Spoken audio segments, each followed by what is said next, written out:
Hey, what's up, everyone? We are live for World Talkers. I am Pedro, the GM and creator of World Walkers. And with me, do you want to introduce yourself? I am Shannon. I am on a podcast called Gamers Table, and now I am helping with World Talkers. That is a very quaint way to introduce yourself. You are the co host of World Talkers.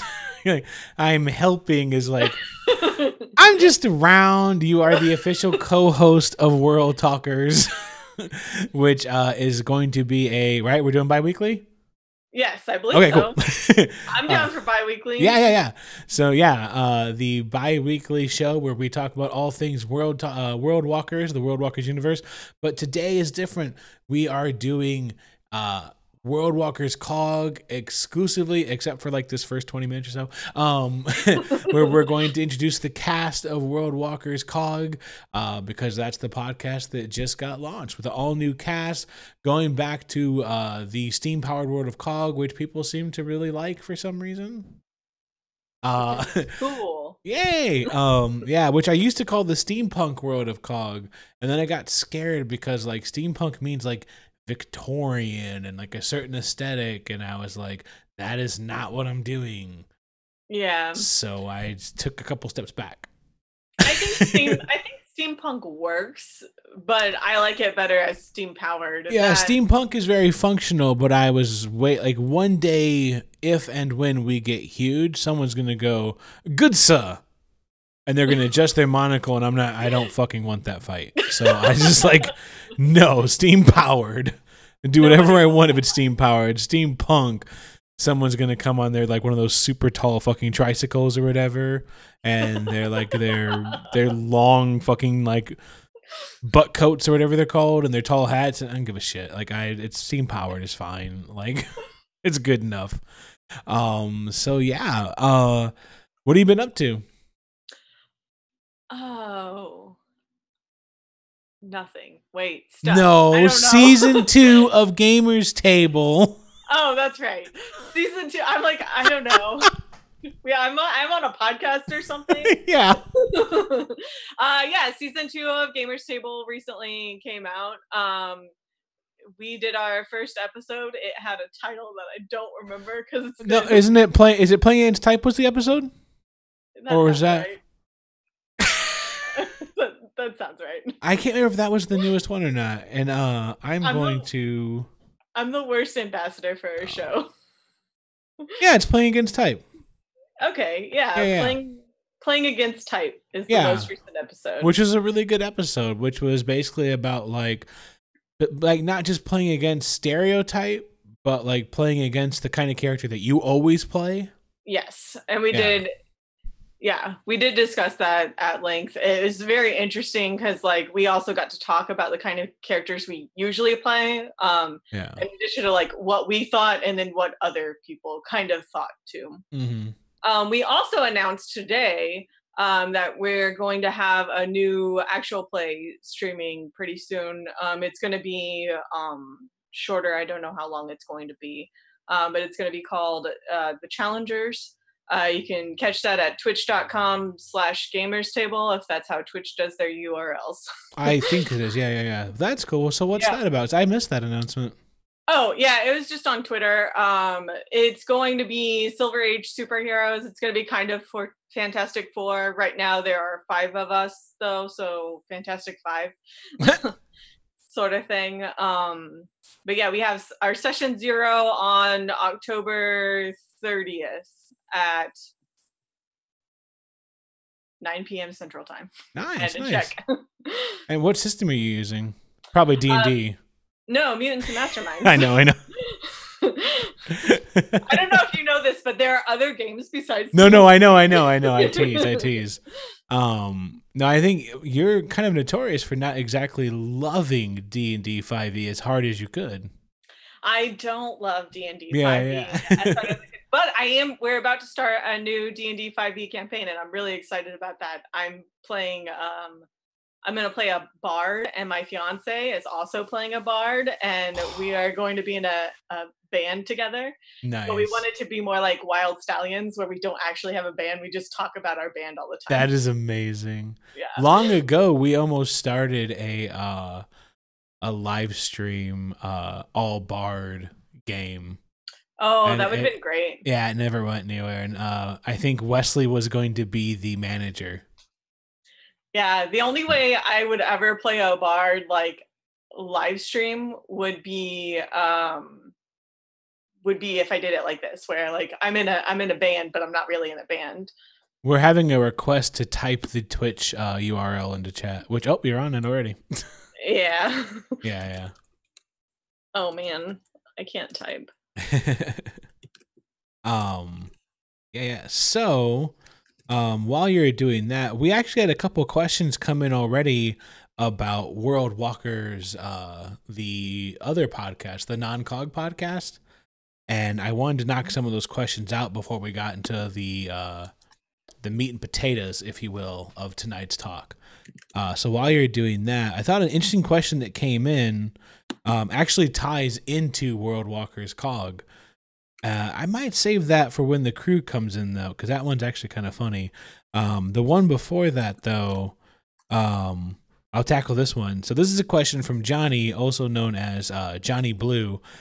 He wanted to know, will ghosts from the player's past ever return to haunt them? And by that, he was referring to ghosts like Nina or Raven Too Fast, Too Furious, the one of the familiars from Brummelstone. That's actually kind of a funny question because we were literally going to have a ghost from Tin's past come in.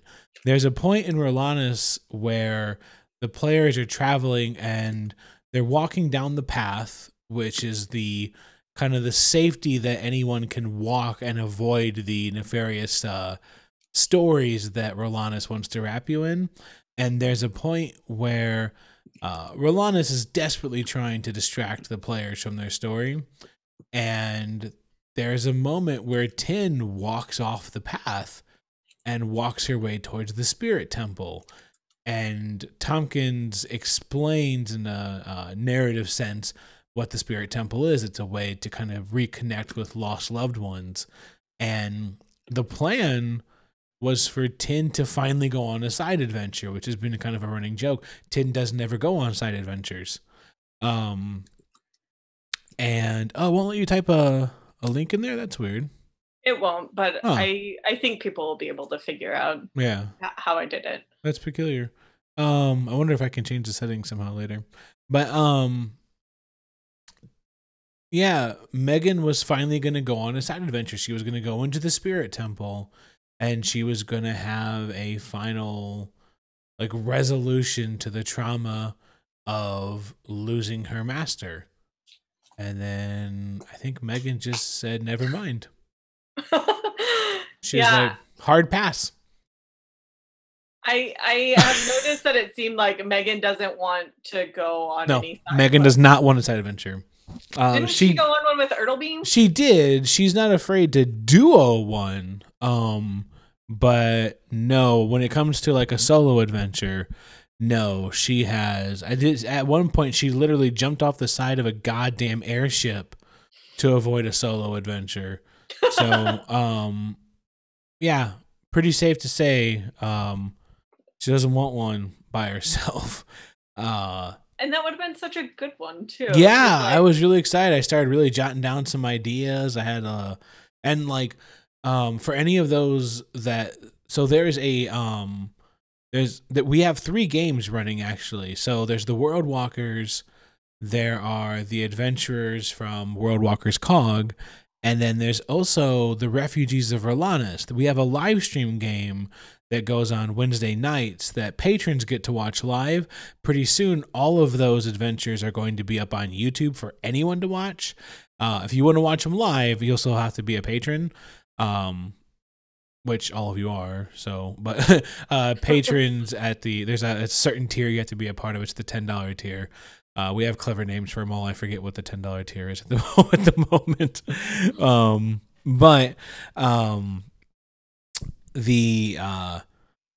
Can you blame her? Those solo adventures are scary. Yeah, yeah, they're a little rough.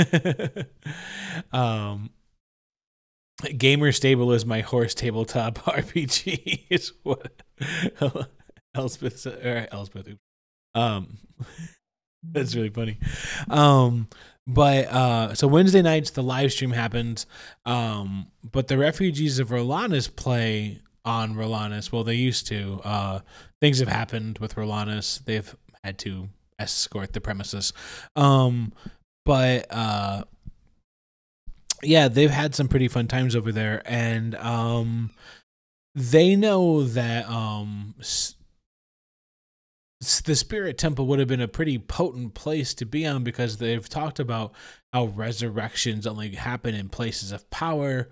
It would have been a really cool side story, but I forget why. I think it's essentially it came down to Megan going pass, like on a game show. So Obviously, yeah. Megan didn't care about Nina enough. She maybe could have resurrected her, but instead, that's on that side adventure. Oh my gosh, yeah. Let's see. Another question that came up was, yeah, a couple times, in the city of Phallus, not just in World Walker's Cog, but a couple times, when players run through Phallus, they come across the Citizens Brigade. Yes. The question is, was the Citizen Brigade the group that Ertleby, the group that Ertleby was with that fought for Doppelganger's rights, or was that another group? It's a different group. The Citizens Brigade, the idea is that, like, Phallus is pretty peaceful, and the Citizens Brigade is pretty much just a volunteer group. Yeah, that was actually my addition. I couldn't remember, and I was like, I'll just ask Pedro instead of doing the research. Yeah, no. Ertleby keeps a pretty tight lip as to what her group is. Yeah, I love that stuff. Like, honestly, I like Ertleby's probably one of my favorite characters' backstories, if that makes sense. Yeah. Because she has so much. Like, it sounds like Olivia kind of like really went in depth. Like, not only did she like be like, oh, I have all this family, but she also really seemed to like entwine herself into the world. She's drawn out every member of her family. Yeah, she drew out every single member of her family. She wrote like a detailed, huge, rich backstory, like pages and pages. I thought that she was going to give me the most detailed backstory until Jane dropped her novel. Oh, I didn't know that she had. She has an insane amount of information written out, like a massive amount of detail. Like, and it's funny because like both of them have no need to ask me anything about the worlds they're from. Like, they let me know what it was like where they're from. By no means are they shy. Hi, Naked Willow. My daughter says hi. Yeah, I was surprised because they were just like Olivia's like, here's my extended family, and boom. Yeah, chat's asking, is wondering if Voss's backstory was bigger. I don't have a word count, but like there's like protocol and like it's hard to explain without explaining, but yeah, Voss's story is insane. I picture Jane just like wrote like everything about her guild and like the guild rules and like the different chapters of the guild and yeah, pretty much. The next question I want to answer, but I'm kind of like I've got one of the World Walker's Cog members here, and I kind of want to bring him in to talk about it early. And can I bring him in early if he wants to come in? And he gave me a look like, oh, Jesus Christ. So this is Nathan, aka Darvin. Hey, to get his mic and his headphones and plug him in. Hello. Very professional setup here. Can you hear? Hello. Yeah, coming closer. All right. Can go ahead and say something, Shannon. Hi. Nice to meet you. I'm Shannon. Nice to meet you. I'm Nathan. You can hear her fine, everything? Yeah. She's faint? Yeah. Can you turn your headphones up? Where are my headphones at? Where my snare? Oh, hello again. I don't know what to say. I'm awkward. Yeah, no. Okay. We do it on the mic every time when I do the mic checks every week. And I'm like, all right, Nathan, go ahead and say something. Hi. Yeah, is that good, man? Yeah. I can try and turn her up real quick if you want to. No, it's okay. You sure? Yeah, I got it. Okay, cool. All right. So this next question, yeah, you were in a little bit earlier before the group. So Nate is a little quiet. Oh, you know why? Because I didn't turn Nate's mic on. Oh, well, hello. Is that better? Now we can hear you. Yeah, sorry. Okay, great. I thought I turned that on ahead of time. Oops. Where are my headphones at? Where's my mic at? I'm here. Fun fact, Nathan is the first player because Nathan's the one that introduced me to D&D. It's true. Oh, This is all wow. my fault. Yeah, this is yeah. It was well, I guess no, that's a question coming up, so I'll shut up. Yeah. So anyway, this question is from Eric the Irk Turtle, and he wanted to know what was Pedro planning before Ertleby snuck onto the Falcon as a mouse on the back of Brummelstone's familiar way back on COG. I promise this involves you. Okay. So, backstory was that the World Walkers had come to COG, and the idea was that they had to get a shard of Stardust, and in order to do that, they had to get it from a yeah, they say we have to. You can see the chat over here. Johnny says we owe Nate for everything. Then,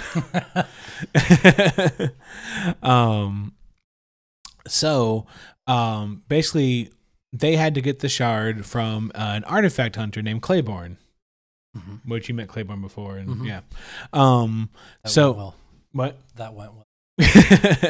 Oh, so you didn't start dating her like on another podcast we're not talking about tonight? So basically, I'm gonna fix. I can tell the volume's a little low, so you have a second.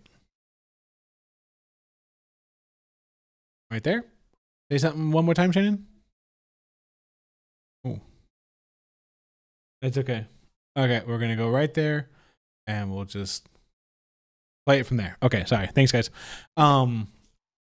So anyway, the plan was that they were supposed to chase after her. They were supposed to battle Claiborne. She was vastly she was vastly overpowered for them. She was going to level them out, beat them, and they would realize that now that they were outmatched, they were going to have to travel with her. And the whole idea was that they were going to travel all the way to Cornerstone because she was hired by an artist named, let me make sure I get the name right, Desperanza. Yeah. Who was desperately seeking inspiration, and using the inspiration, he was going to create a masterpiece. I don't think that could have gone any more different. No, because they get there and they're like, the ship's getting away. Quickly, I'll change into a fucking mouse and ride a familiar. Then we'll have our wizard seduce her. And everything changed. And so like Eric was in our Discord chat and he was like that whole game got taken apart. And it did, but like I mean I don't mind. I'm pretty flexible. I don't mind if the game gets changed. That's the whole point. Is like I want to create the world and then let the players figure out what they want to do with it, you know? But the original plan was to get a tour of COG, and then at the end, see what happens when an artist who has nothing is given pure inspiration. The reason I bring it up in this particular situation is that we actually ran a whole nother game of COG with them. Like, ran it for almost, a year? Probably close to that. Yeah, where they played a group called the Furious Funks. They were mercenaries, and they were hired by that artist because he never got the shard. So he instead wanted them to hunt down a phoenix. Yep. And they ended up getting in a tussle with another rival mercenary gang called the Bandit Kings. And the battle ended in Cornerstone with them battling like their arch rivals, the Bandit Kings, to try and capture the Phoenix. And the Phoenix did get captured, and it was this whole fucking thing. Yeah. And Yeah, it was a lot. it was pretty insane. Like, it was this huge lot. battle, but like, because of Squeak, it not only changed the World Walker story and created like another side adventure and all this crazy stuff, but it also spun out a whole nother campaign that actually ran in the Savage World system. It's all recorded. Like, if I had the time, we'd have a whole nother series like we could put out there. You know what, man? I think because of that, I think we all died at least once. I think so, yeah. Oh wow. It was, Yeah. it was a lot. And It's- it's all because of Ertleby and Brummelstone. Yeah, and like they went all across COG. They got mixed up with the Brotherhood of Iron. They met at least 2 gunslinger masters, I think. Was it 2? I think, yeah, because you guys met I think you briefly met Benjamin. I don't know if I was playing, if the group met Benjamin. Maybe I not, don't maybe know if I not. was But you playing. met Gideon. Definitely. Yeah, because one of you got involved. Mm-hmm. There's that. You guys went into Carmack. Mm-hmm. You went deeper into Carmack than most any group. All those bad choices. There's like a secret of the Forge you fucking discovered. Yeah. Yeah. Yeah, like it was bad news. It was a lot of fun. Yeah. Any minute there now, were the a rest of the little more group will be joining us. I know. I was like, But- this would have been an excellent segue because I wanted to ask about the secret of the forge. I don't know But- if yeah. Actually, yeah. If you ask them, one of them might tell you what was up. Well, I was gonna. The players from the Refugees of Erlanus, they were in a different COG game, and that went a whole different way. This is something else that, like, it wasn't really like a secret, but it was like this really cool scene. But that was all played in the Savage World system, Mhm. and it was pretty cool. And they traveled with Claiborne. Ooh, Oh, I hate so- Claiborne. So they Yeah. didn't fight her either. No. The story was that Claiborne hired them to try to break her curse, so that she could be reunited with Brummelstone. Aww. Yeah. And you hated her? Why did you hate Claiborne? She got us all killed. I mean, that's a good reason. Yep, every one of us. Every one of us. Oh man, it was fun times. It was fun. We had a lot of Yeah. a lot of cool stuff. But happened. on Patreon, there's something called the Lost Episode, and it's like it was their last. It was like just here we go. Here's World Walkers 3. Jamba Juice. You know who that is. Oh, it's fucking Frank. Yeah, of course it's Frank. Oh man, if he ever comes in. Hold on. So this is my brother Frank. Hello, Frank. Hello. Can you text Callie yes? Because she's asking if now, and I don't have. Whoa, I got Here's camera. Frank. This is Frank, aka Saban, aka Big Juice, aka Cubes, and 1,000 other names depending on what city he's in. Reggie's supposed to be with him. Is that him? Yeah. Reg, no, you guys same camera. Remember, I don't have this set up for 5. Frank, What's wrong? you guys supposed to be on the same camera. I don't have this set up for 5 people. Remember, that was the whole idea. Ah, balls. You and Reggie on one camera? All right, hold on. Yeah. Frank's out. Nope, I want to get him over here. Yeah. One moment. And it's all fucked up. What? Hold on. This will all make sense in a second, guys. Oh no. Hi, Callie. Hey, Callie. I had pitched it before. I was like, we get as many of us together in one room as possible because we don't have a big enough camera for all of us. Oh yeah. Magic of coordination. How's Callie? Good. Just got Good. back from my mom's, taking Yep. care of my kitty. Yep. Callie is Nova, for those that didn't know. Hello. Hey. We were just talking about our previous COG game. Oh Where you boy. guys ran with the Bandit Kings and That was a fun one. That was a real fun one. let's go ahead and there we go. Hey guys, sorry about the confusion. Hold on just a second longer. Say something. Something.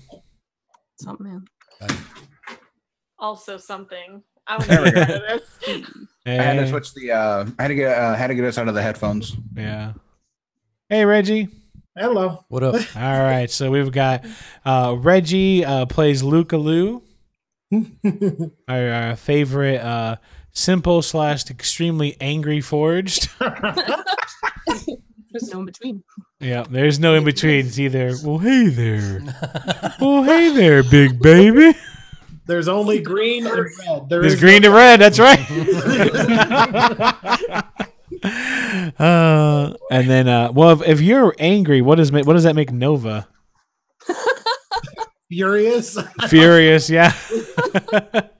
Raging, obviously. Yeah. One of my There you favorite go. moments is still Luca Lou scaring himself. That was great. Jesus, what have I been an enemy? Reggie scared himself with that one. Yeah. No, I was saying we were just talking about the previous group, the Furious Funks, and the time in Carmack when one of us died and learned a secret of the Forged. Oh was yeah, great. that was pretty cool. Do you remember that, Frank? Oh yeah, yeah. Do you want to talk about Yeah. that? No. Well, when It's Gimmel very did it, important. when he Yeah. got Shang Tsung, Do you want to talk about that or no? I know I do. We were in the undead city of Carmack, just stomping around doing our thing, taking it easy. It was all plagued up because I had green miled my way through a sewer. He's like, I think Frank has the plague. Like, I'm sure it's fine. Just hose me down. Yeah, it's like, I'm Forged. I don't have the plague. The rest of you might be fucked. Just don't come And, within 20 feet. We were fighting some zombies and but I don't know what he was, like some caster, Some kind of shade. I some think kind of it was. asshole came in, and Dementor. I thought he'd be easy prey, because I had like a 12, I have like a D12. Because why not? He was like nearly the middle of the city. But only gets easier the thicker you get. Right. he just worked me, man, and then he just like I said, he Shang Tsung me, man. He got that fatality off. Yeah, he just he did the block animation a bunch, and then Well, the question he asked is he ripped the soul out of Gimmel, and he basically was like, I'd always wondered if the Forged had a soul. Mm-hmm. And that was like the big that was the big question / secret was like, are the Forged simply suits of armor, or are they something more? When he ripped the soul out of him, he was like, oh. I could have told you. I could have told I you. guess they're we alive. know. Alan Gimmel. That answered And that. yeah, it was like a big question that was answered for him, and if any of the group had wondered, They now knew. Yeah, it was riddles cool. in the dark or some shit because it fucking collapsed and Didn't they come back though? Like Well, there was an adventure card that yes, got played For a minute. The card. for a minute. Unfortunately. not right. For a moment. Yeah. So that was fun times. But thanks everyone for coming out. Welcome. This is the cast and crew of the of World Walkers COG. So we got a whole bunch of questions we got lined up. So I don't know, Shannon. Did you want to take lead on this, or do you want me to start throwing stuff out, or did you have anything, any burning questions first? I can. Let's start with the cog lore questions. I can throw them out. So this one is more for Pedro. But you know, obviously. No, oh my God, I'm so sorry. No, I was. I direct this question to someone else then. No. Pedro does not get to answer. So it was mentioned that the Midnight Oil has the best drinks in Fala's, but the Forge can't taste anything. So how are they pulling that off? They actually, so the idea that I have is that they have two brothers that are like their secret tasters that they are basically paying. It's a point of pride, essentially, is that it's a way for the Forge to carve their niche. They know that they can't taste anything. They know, like, when they first came into the city, they really wanted to carve a name for themselves. And that was one of the weird things. They knew that they were worried about having to fight the kind of racial profiling, those kind of weird things like, well, why would we ever go to the Forge District? Like, we could eat there. So one of the first things that the Forge did was that they set up the Midnight Oil, and they made sure it was the best place for food and drink.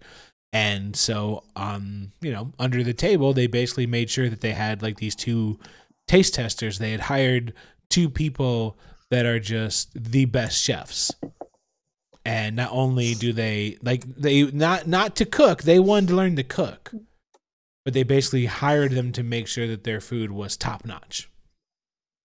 So that was they did a lot of little things to kind of make sure that they could acclimate themselves into the city, and they weren't just seen as these oddities. They wanted to not just fit in, but provide services and make sure that they were useful and undeniable. So that makes sense. Data Wall in chat asked, "Where did you get the idea for Haversack?" Also, excellent name.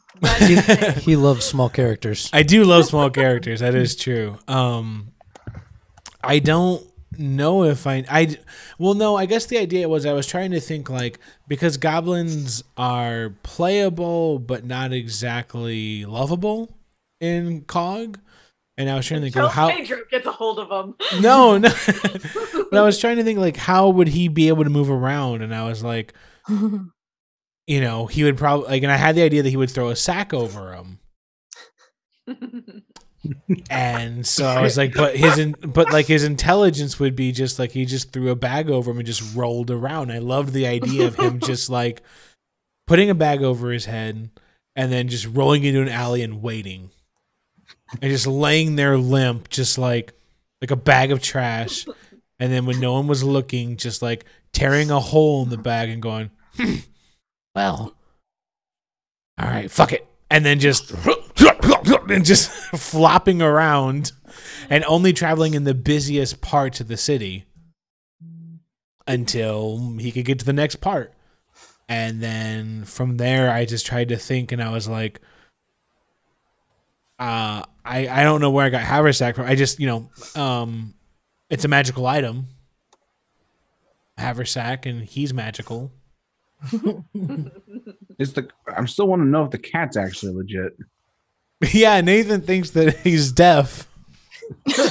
Yeah, that's legit. And he seems to purr for the cat. He's like, purr, purr. So I thought there might be taxidermy at play. Like, well, I thought. I remember, yeah, some of you think he's dead, right? yeah. Well, I remember I was re-listening to the stuff and I was like, oh wait, he did something. So I guess he's not actually dead, but I still fall behind the death theory. Yeah, because he moved at one point when he's trying to get him to replace the rogue. Yeah. But I do enjoy the contrast between him and Tompkins, because Tompkins wants to be loved and Haversack doesn't know if he should be. I do love that, like, you have these NPCs, these small NPCs that are equal parts lovable and hateable, and just I like the differences in how people have reacted to them, especially because like Tompkins was made to be kind of lovable, and I think the audience loves him. I love him, but He's the best. Mm-hmm. Well, Yeah. that's interesting is that not everyone seems to like Haversack, whereas Oh, the I was World gonna say- Walkers don't love Tompkins, but the Yes. audience does. that was the point I was gonna make. Like yeah. Tompkins was supposed to be lovable, and everybody hates him, and I feel like Haversack was kind of supposed to be hateable, and it seemed like everybody loved him. I guess people great. don't. I think everyone but Nathan. Mm-hmm. Don't I hate would on never Nathan invite a Haversack. goblin to go anywhere. Come on. Can I say something kind of weird though? We were talking about I was describing Vasa to you. Cuz since Nathan doesn't listen to the podcast, How dare you? I could I'm a bad friend. No. I can tell Nathan about stuff that's happening now. Like way farther ahead than I have anyone future else. sight. Yeah. So I was describing something about Vasa, and I was like, I was describing about Vasa, and Nathan was like, "Yeah, that's a smart play." And it's funny because like Nathan doesn't like Haversack, Vasa doesn't like Tompkins. Like all the math works. Like it checks out. it checks. Vasa only says she doesn't like Tompkins. I'm still shipping it. Yeah, Vompkins. You said right? Yeah, something like that. Yeah, Vompkins. Pumpkins. That's the ship name. Yeah, that's the Toss him. Yeah. Tassa. I've heard Tassa too. That's right. Yeah. I'm all about Vostone. Vostone. Oh, that's great. Name. Yeah. Oh man. So kind of on the subject of the main World Walkers podcast, the Prime, the original. I don't know how to refer. I've heard people say Prime too. Yeah. I don't know. Prime 2? No, Prime as well. Yeah. Oh. So speaking of World Walkers Prime, was that Roberto's almost girlfriend / failed romance playing at the Midnight Oil? Yeah. That's Contessa. Yeah. Yeah. So I thought do so. you think that Enzo will ever listen to this episode and No. know how sad he made her? No. No, the World Walkers have already stated that they're probably never going to listen to this podcast. They're messing up too. Just like you, Nate. And it's for a number of reasons. One of them, most of them are really busy. So like between con seasons and stuff, it's fair. I know one of them like travels around the country on business constantly. So like there's no way they'd ever get a chance to. I know one of them, it's very hard for them to shift through all of, like the sounds and stuff like that. So like I'm still learning how. I think a lot of people can listen to the podcast okay, but I know some people have a hard time like balancing out all the sounds and stuff like that. And that's part, like my wife actually is still learning how to hear it all, and that's because I don't mix as well as I could. Like I don't know what I'm doing. I'm still learning how to do it all, So like I'm pretty Now lucky. you know what loops are. Yeah, no, luffs. Oh yeah, I'm Luffs. learning luffs. Yeah, I bought these presets from somebody, and like they were like, one thing you want to do is be at minus 16 luffs. That's industry standard. I'm like, what the fuck are luffs? Like, is that? I thought that was tennis. Like, am I supposed to be playing tennis when I do this shit? So like, I don't blame anyone if they listen to it and go like, this isn't mixed very well. I'm like, I know. Fuck me, man. Like, so yeah. But I do send clips, and the clips they've heard, they're like, they do enjoy the clips. But to be fair, they don't listen to World Walkers. So they don't even know. Yeah, I have to send them clips of their own show. So, but I did tell him about Contessa. He was like, "Oh no," which the backstory to that is, the idea is that she not impressed, but then she saw the Battle of the Nightmare Giants. And something about that stuck with her. And now, like, she kind of plays at the bar. So she's playing at the Midnight Oil when they're all in there, wondering. And all of her songs have, like, a melancholy to them. So when you listen to the first episode, you can hear it in all of her songs. All of her songs have a melancholy to them as she wonders, because she saw a joke of a forged trying to buy like fucking bagpipes. Which don't exist on COD. Right. And then she sees them in this crazy heroic fight. And so, yeah, it's not like she's like heartbroken and devastated. She's just saw a different side and she plays. But until I tweet Enzo, and then I'm gonna make sure the he knows. The cliffhanger to this question is, ask me that question again in about 6 months. Ah, great. Whoa. Yeah. I need to make a note of that somewhere. Yeah. But yep. I don't know how to technology. I'm really trying to make a note of it. Yeah, since like Data is saying, like she's wondering what would have happened if she'd gone after him when he ran. Pretty much. But she's just wondering. It's not like devastation and heartbreak. It's just like, what if? Just what if? Yeah. I like that. I feel like there's also a little bit of like how as well. Yeah, like you mentioned, like this joke of a forge, and then he's doing this great thing. Yeah. So,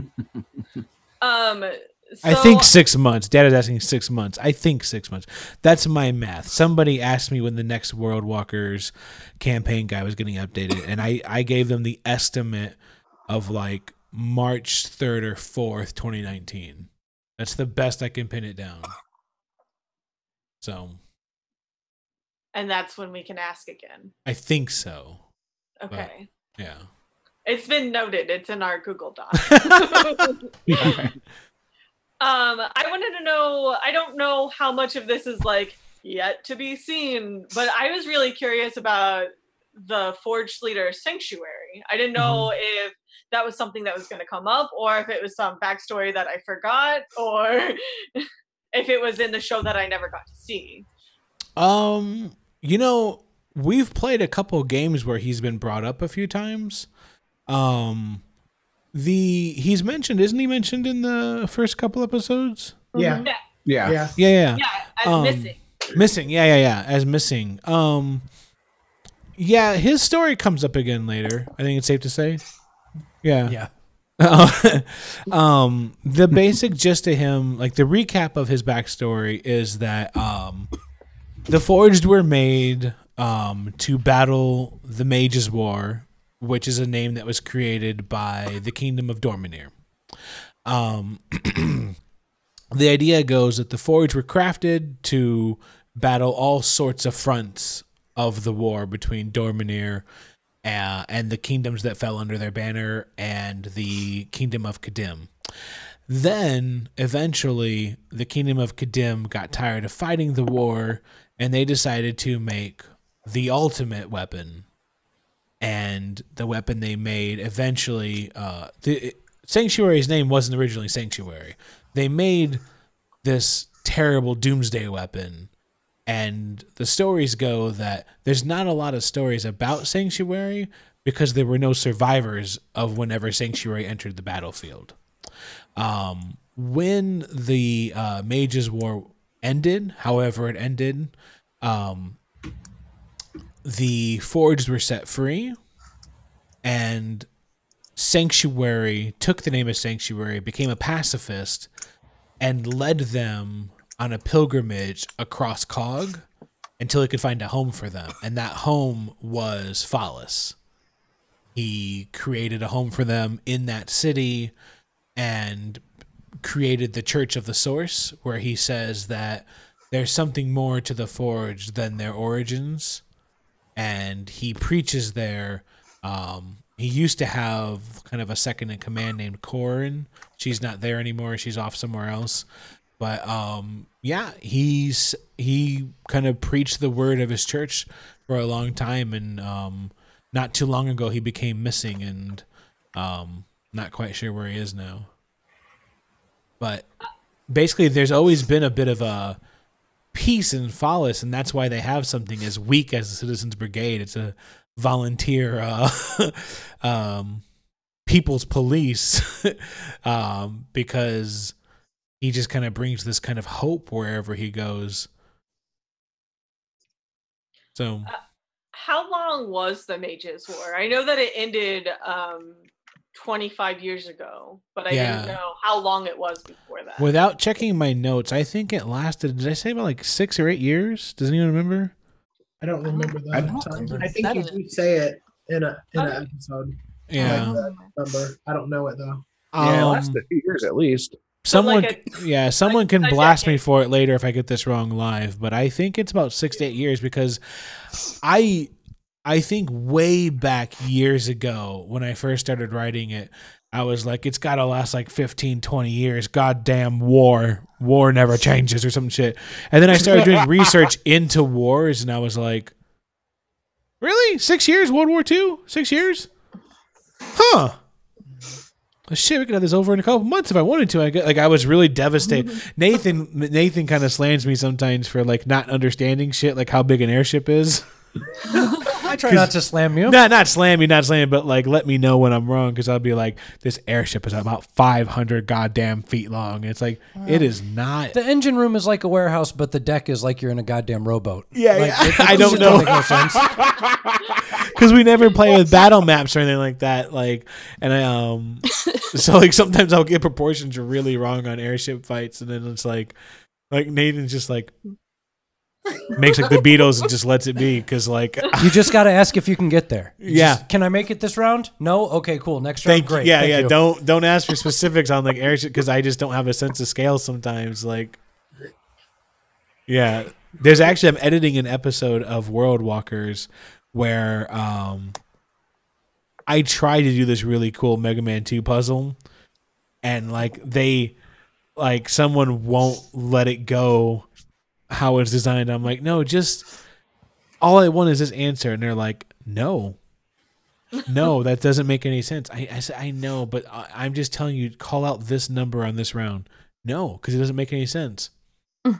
So I'm cutting out that whole section of the puzzle because like no one will let it go. And I'm like, I know it doesn't make sense, but if you just call this out, just remember the number. Just remember the pattern. Just remember the pattern. If you just remember the pattern, it's fine. They're like, but it doesn't make any sense.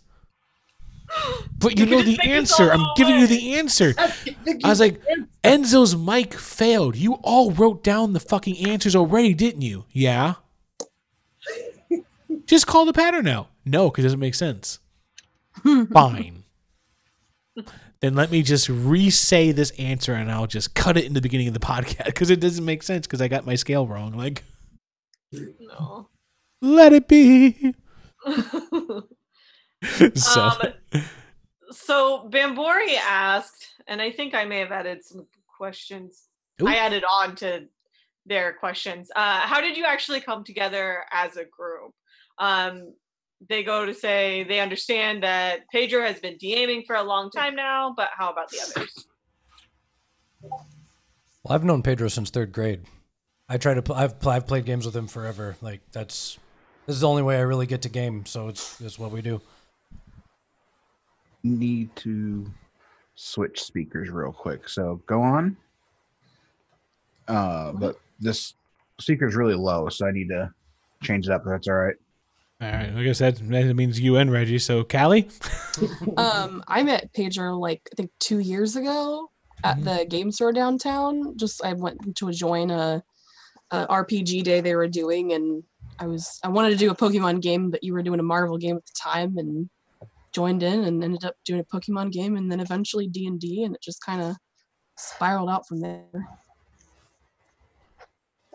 And then while Frankie's switching speakers, do either one of you guys want to answer like how we came together as this group? I thought we were just all available on Tuesday night. Yeah, and that's but how did we decide to do this? Was it just like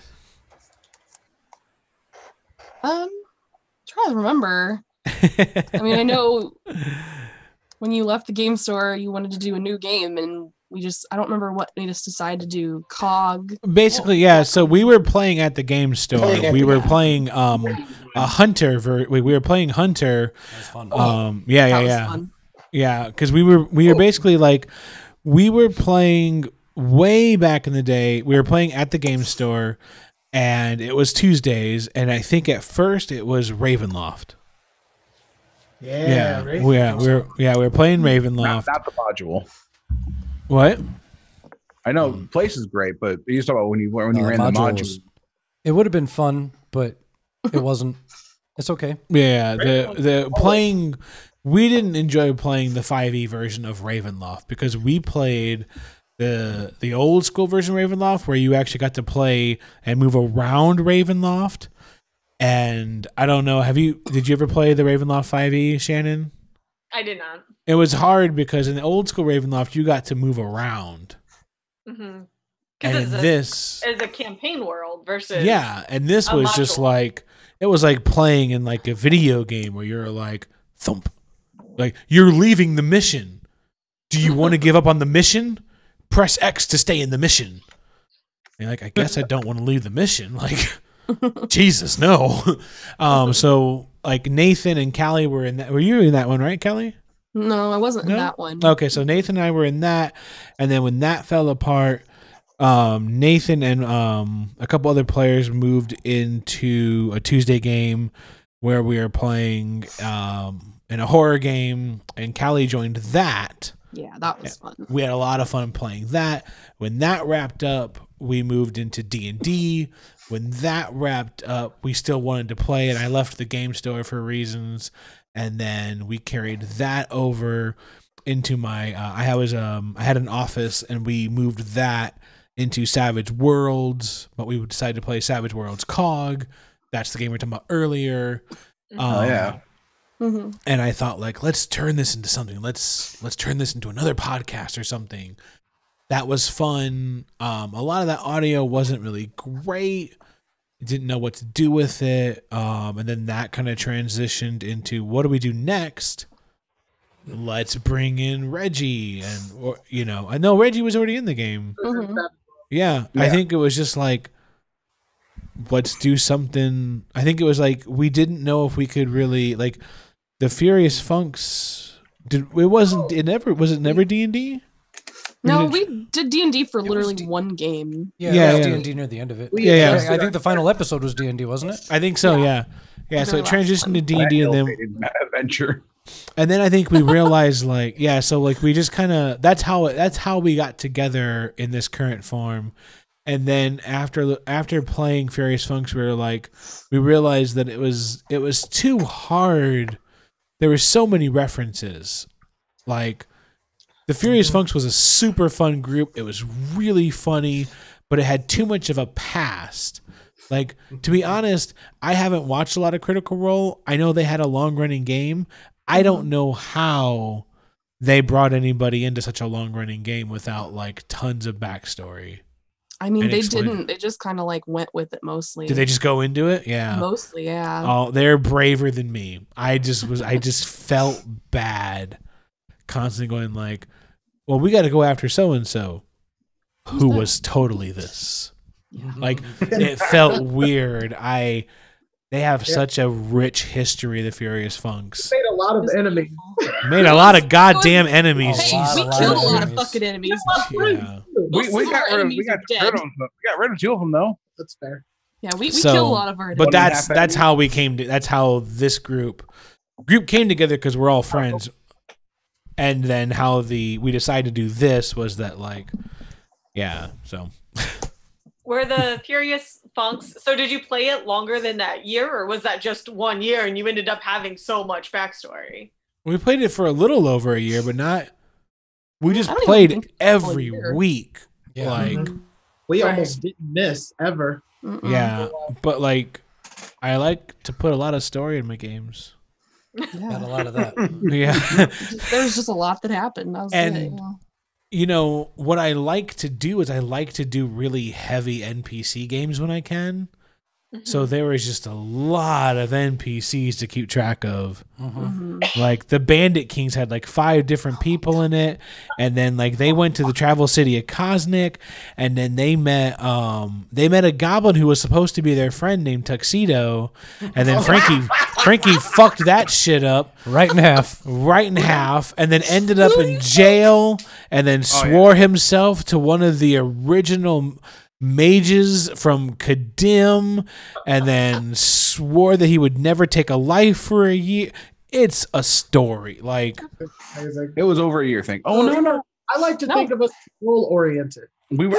I was. And then like they took over an airship, and there's like all these NPCs to know about. Like, it became impossible. Like, it was High such risk, high reward. Absolutely. I think that was the real key of Beyond the Fox. We were pretty baller. It was. Yeah. That's the I mean, most money I had on a character. Oh, thousands of gold. Thousands of gold. Yeah. But we died for that shit. But then there was like and then what sucks is that like the biggest story piece of the game didn't get recorded.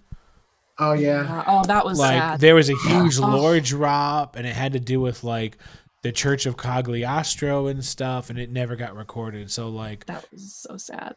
That was frustrating. That was like amazing. That was great. That was a good scene. That was an emotional game, and then just nothing. But sorry, we just keep talking about that now. Yeah, I had a character named Kayfabe in that. Remember? Do you know much about wrestling? I do not. Kayfabe is, what is the term? What does it mean? It's regarding the secret, like keeping the curtain up for wrestling at all times. If you're interacting with fans, you should always be in character. Yeah, and he was a doppelganger named Kayfabe, who only looked like professional wrestlers. Mm-hmm. It was a fucking mess. Yeah. But was very squishy. But I didn't know how any of them actually. I didn't know how to describe any of them, like let alone their height. So like I'm gonna look like Triple H today. It's like, okay, describe Triple H. I'm like so he would just pull up a picture on his phone and be like, "Oh, you didn't know," and like quote the wrestler, and then that was it. Yeah, the height's right. And then like then he'd get banned from the city, so it'd be like, "Oh, well, I guess I'm sorry, Shawn Michaels can't come to Travel City of Cosmic anymore. Hulk Hogan can no longer travel to Follis." So half the WWE couldn't travel on the jump rail anymore. So anyway, moving on. So obviously you guys played in the world of COG. Had you played in any of the World Walkers universe prior to this? Yeah, I think I played in all of them. I agree. Yeah, they all have. Yeah, because I've only ever done this pretty much, except for like I think a 2-year stint in Hunter. Yeah, and some Marvel superheroes stuff. I mean, like in high school, you did a little bit of Forgotten Realms, but even then, you were still doing these. It was still too. in, It's just Forgotten Realms was just one of the places we could travel to from Arcadia. Yeah, yeah, but like, is it weird joining like the podcast? Like, is it weird being like part of like the World Walker universe publicly now? Like joining this versus like, because it used to be you guys just kind of played in the background.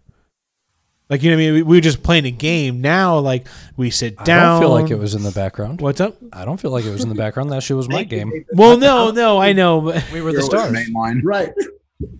But I'm saying there's a difference between, like, we used to just sit down and we would pop on. Like, I had some music in a CD player. We would just fucking, like, Megadeth would come on. Like, now we got the mics we set up. We've got this whole setup here. And like people now like listen and know you. I mean, you guys are on camera explaining yourselves. I think it was weird at first, but I got used to the microphones. Yeah, pretty quickly, fast. Actually, I think I completely misunderstood you. You said people now like listen, and I thought you meant your players now listen to you, and so I laughed, and then I realized you meant audience listen. No,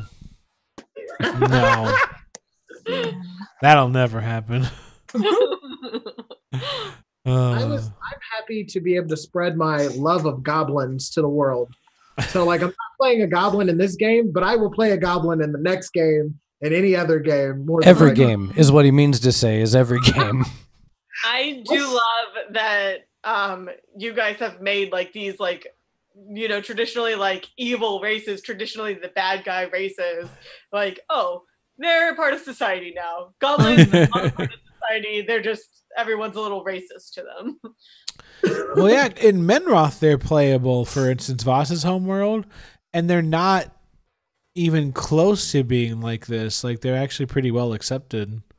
Like depending on what part of the world you play in. So Oh, that's definitely interesting. yeah, We even had yeah. a Minotaur monk once. Oh, Wow. yeah. Wow.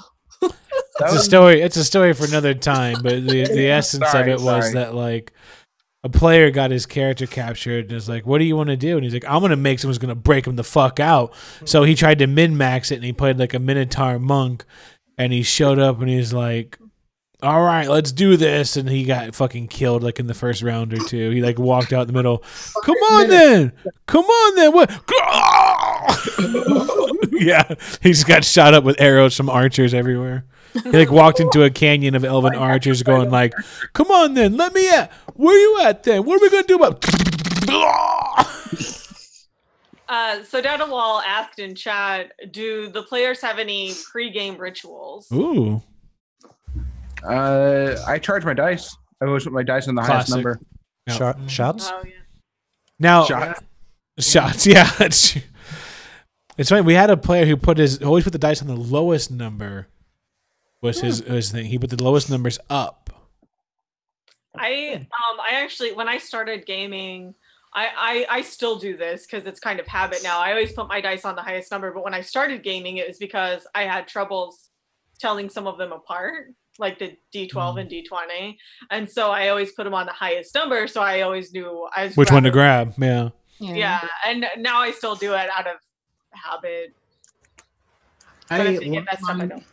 Sorry, I line mine up from top to bottom, and put them on the highest number, so they're easy to get to, but also charging. Like just Yeah. order. I just have to get all my dice out. It takes a minute. Yeah, it's Callie she's- has a suitcase full of dice. I It's have a lot of true. dice. Yeah, she's like a fucking Paddington walking in. And she's like little suitcase. The die doesn't Any- work. She throws it in the trash and pulls out another. Yeah. I need to get a dice jail. Anything for remember Nathan? one- Any rituals for Nathan? Oh no, I mean we all charge our dice. I just line, I'm like Reggie, but I don't do it top to bottom. I go left to right. 20 on the left, D4 on the right. Highest numbers up. My group's a bunch of jerks because if you have your dice in perfect lines like that, someone is most assuredly going to just mess it up. Rude. Stealing the power, you mean? Exactly. Yes, right, Stealing right. power. Pater used to curse dice. Oh, Archie. Because people believed it, and I would just right before somebody. I had a player who like he'd be like, "Come on, and I would go, and he'd like, "God damn it!" And it would almost always roll low, like by happenstance. I can't curse By guys. happenstance. Their By belief in it is what made it roll low. Clearly, it wasn't his curse. One of our GMs also, he didn't curse other people's dice, but his dice were cursed. So if you used his dice, they were cursed. And so for like a year, I stole one of his dice and I kept it in my dice bag because that was the other thing. I couldn't touch any of your dice because if it touched your dice, then they were cursed. And so like I'm like, I'm reclaiming the power, and I took one of his dice. Because he would mess with people again. He would mess with people, and he'd put his dice in their dice bag. I'm like, you put it in my dice bag, I'm keeping it. Yeah, we had a player. Remember this, Frank? We had a player named Sean, and he would baptize his dice in Pepsi before every game. Sounds sticky and terrible. Yeah, that sounds gross as hell. Would he like Yeah. lick it off afterwards? No, or he had like- a glass of water to cleanse it. Oh, of course. Yeah. Right, of course. How Weird. dare you. He used to read a webcomic, and the webcomic loved Pepsi, so he loved Pepsi because he was a kid. Is that the show that we played Hunter with? Yeah. Wow. Right, yeah. Yeah. So, So what went into making your characters? ooh, That's for the players, obviously. Uh, Pass on this one. yeah. Well, the first attendee in the bar, of course. Do you want to take this one? you want me to start? Yeah. Mhm. So for Luca, I don't know why I've never played a forged, it's one of those ones that I only wanted to play a Forged if I was going to be on COG. So I've avoided the race completely until I got back to COG finally.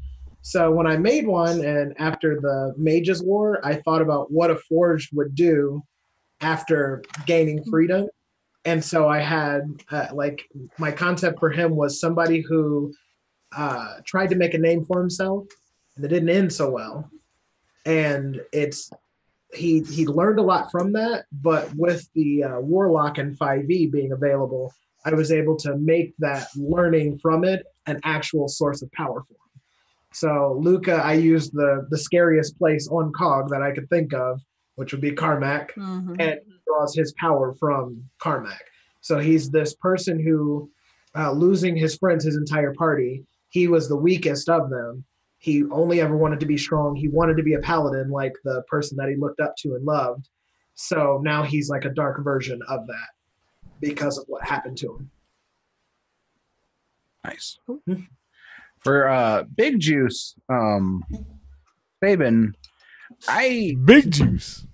I don't know how to. I'm not good at playing serious characters. Like I've tried, it rarely works.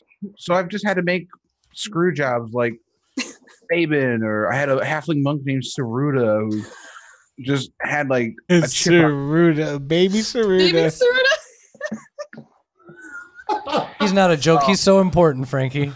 Yeah, I know, but They want to know if you have a pic, Reggie. Huh? They want to know if you have a pic. We'll post it later if you have a picture, like an inspirational picture or something. Okay. of I'll Luca. draw. No. But I just had to start embracing it. So yeah, I decided I was gonna play a rogue because I hadn't played one in 5e yet, and I was like, well, And then- a halfling rogue is natch. And then you forgot you were playing a rogue and wanted spurs. Man, I meant to name the episode "Stealthing with Spurs" and I forgot. Mm-hmm. Aww. Man. Yeah. Lost. the nicknames. Big Juice came. What's the name of my Fallout 4 character? I made this like absolute. We have to. You got to send me pictures so I can post them because that He has dude. somebody of Big Juice. That He's dude just looks like absolute somebody like took one of the characters from Coco and just like stuffed him full of steroids, and then just ripped a cord off him like he was a fucking lawnmower.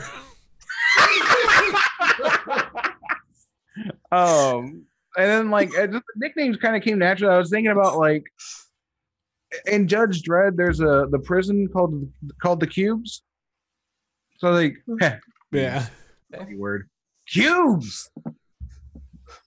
But then Toboggan was the name that not come up because The best one.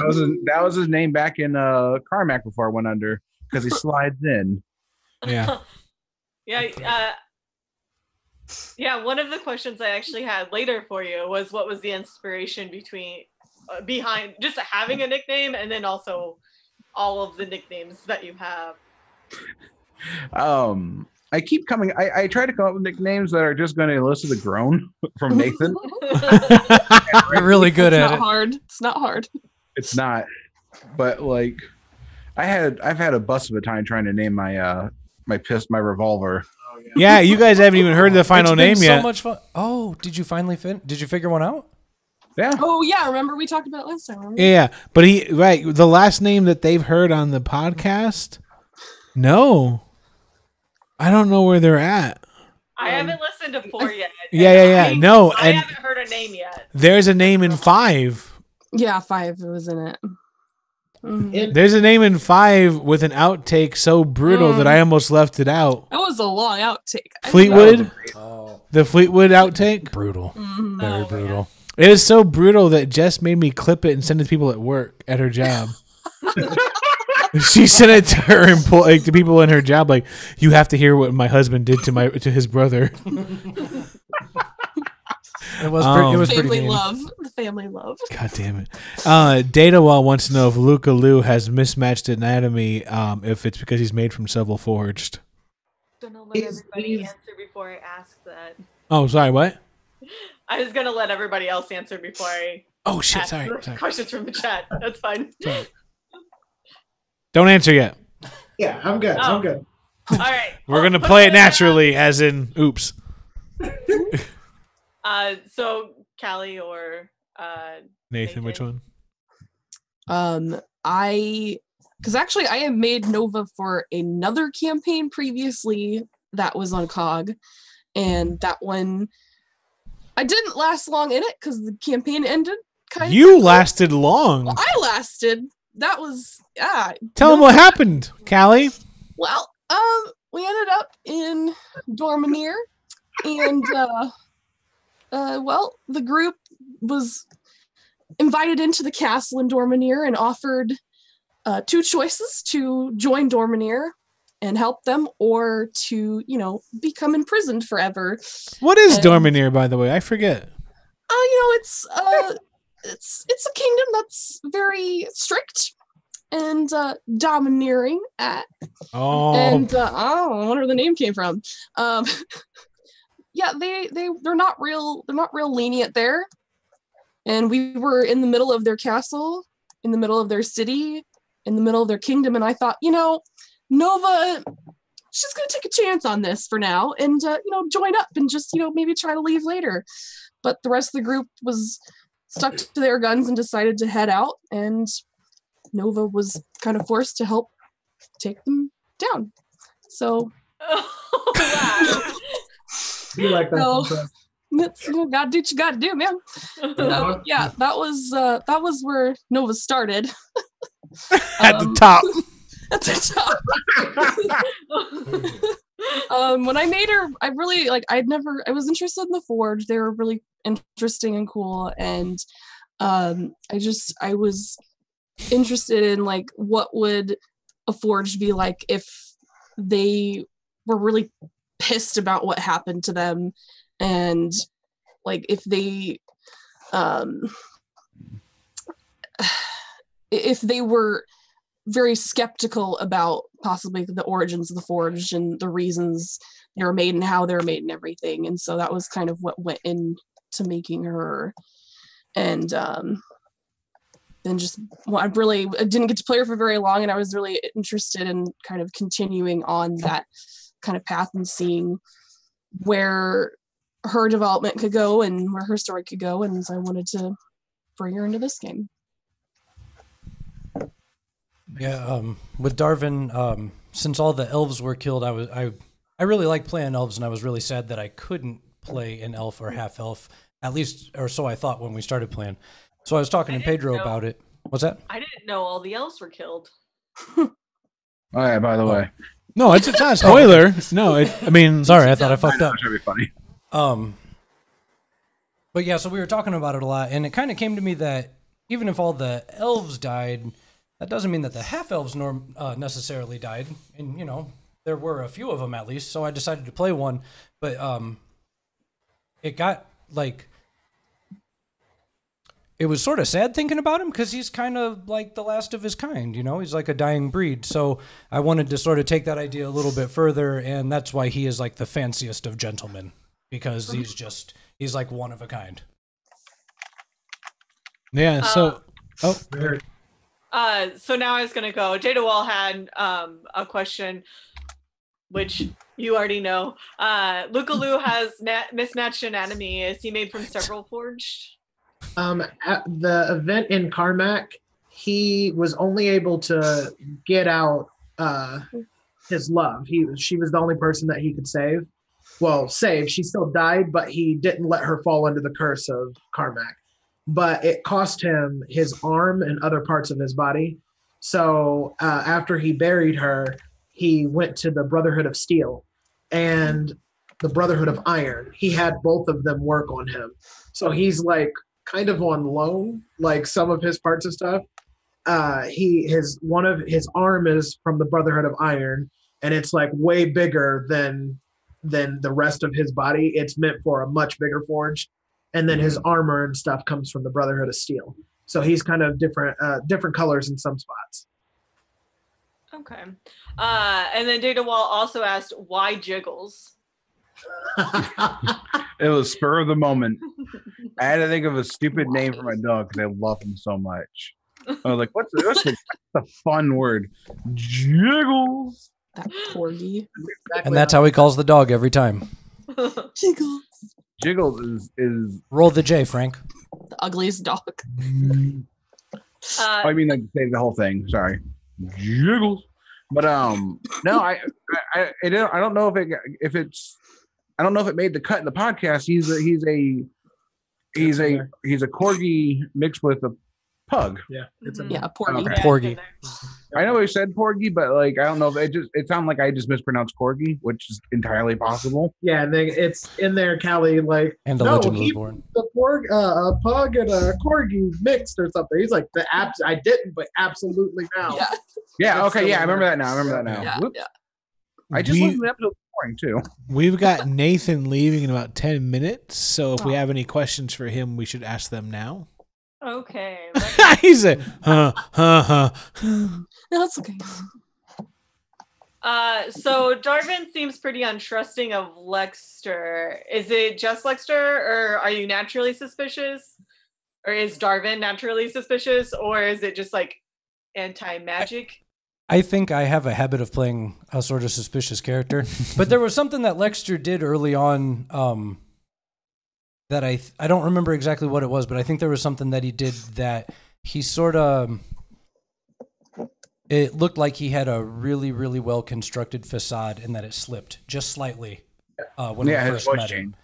changed. Oh, And yeah. so we've all been a little bit on edge, and it shows a little bit more when we deal with him a little bit more. I just think that I might have been the first one to notice it. Mm-hmm. I also liked, you guys all had like these tiny little character moments that were like, that really like just defines your character a little bit. And one of yours was whenever you placed a hanky on a stool at Saban's house. Does Darvin always place a hanky on stools, or just at Saban's house because he's gross? It's mostly just because Saban's gross. I don't think Saban's gross, but I didn't know if Darvin thought that. No, well, I think I'm gross. when We called sticky hands. when at the P very described beginning. the area that you lived in, it sounded like a shithole. So I assumed that you lived in a shithole, and when I assumed that, I wanted to make sure that my silk pants were well covered. Well, I'm glad you did, because now I got a new hanky. That's gross. You gross. What'd you say? He's like, no, he's like, I gotta make my living somehow. And then he's like, that's gross, dude. And he's like, what, do you got swamp ass or something? Yeah. Selling my linens. It's so weird. It's the weirdest thing. He's got a vending machine for used. I mean, used there's a hankies. fetish for everything, right? There you have it. That's exactly what it is. Data Wall did ask, does Big Juice have a wide customer base or specific clients for Darvin's hanky? Only the most exclusive customers. This was sat on by a half elf. If you can identify what's on this, what spell's coming from this cloth. Oh my god. No. No. No, I don't have any. He's like, you just hold it out. You're like, tell me what it's worth to you. It reminds me of the outtake I never put out of the James Joyce thing. Oh god. No, it was so gross. James Joyce had a thing for farts. I forgot about that. Shannon's face is like, That was how we all felt, and then Frankie explained more. That's Yeah. the Shannon face. That's the Shannon face TM from the show. Mhm. I'm not sure who this was directed to, but Dadawal also asked why Leviathan. Why oh, Leviathan. Leviathan. Yeah, why Leviathan. Leviathan what? Maybe it was just like, why Leviathan? Maybe that was it. Maybe it was that was the Why'd tone. you do it? Did I kill someone this time? I don't know. I know I think there was a question about the elves. If I can throw that out there real quick if you want to know. Yeah, Dadawal asked, killed when we were talking about the elves. Yeah. I thought they just walked away like the gnomes. I can answer that real quick. It's something we've never got to a chance to tell that story, but essentially the way it works is that the kingdom of Kadim had always kept their magical secrets to themselves. They were the ones that wanted to hoard all the secrets of magic. And this story comes up later, but it's not like an exclusive story, so it's not like a spoiler. But the idea is that the Mages' War really kicks off when kingdoms are brought together. Basically, the idea is that there's an elven kingdom with a near unpronounceable name, and the elven kingdom kind of these magical explosions, almost like the equivalent of like nuclear explosions, are set off and rip the kingdom apart. And then it comes down to who do you believe, because Dorminir says the kingdom of Kadim wiped the elven kingdom off the face of the earth to prevent their magical secrets from being learned from anybody else, because the elves knew magic as well, and they were competitive in their magical knowledge. The kingdom of Kadim says that even though it was magical bombs, it was Dorminir. Dorminir used spies and secret knowledge to frame the kingdom of Kadim. But regardless, that's the event that started the Mages' War. Because Dorminir now said, look at this, look what's happened. Kingdoms need to unite under our banner so that we can finally start the war we've been telling you was coming in the first place.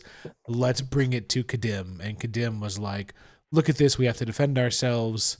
We're arming up. And that led to the creation of the Forge and stuff like that. But yeah, wiped the elves off the face of the earth, or face of Cog. And all that's really left are what's left of the half-elves. So the last few questions for Nathan before he leaves. Ooh, sorry. Unless you have that was to leave it. now. No. I felt bad that I answered that question, not knowing there was more questions for Nathan. Well, Dadawal had asked in chat, how did you make him? Why is he interested in True Name? Oh, Leviathan. Yeah.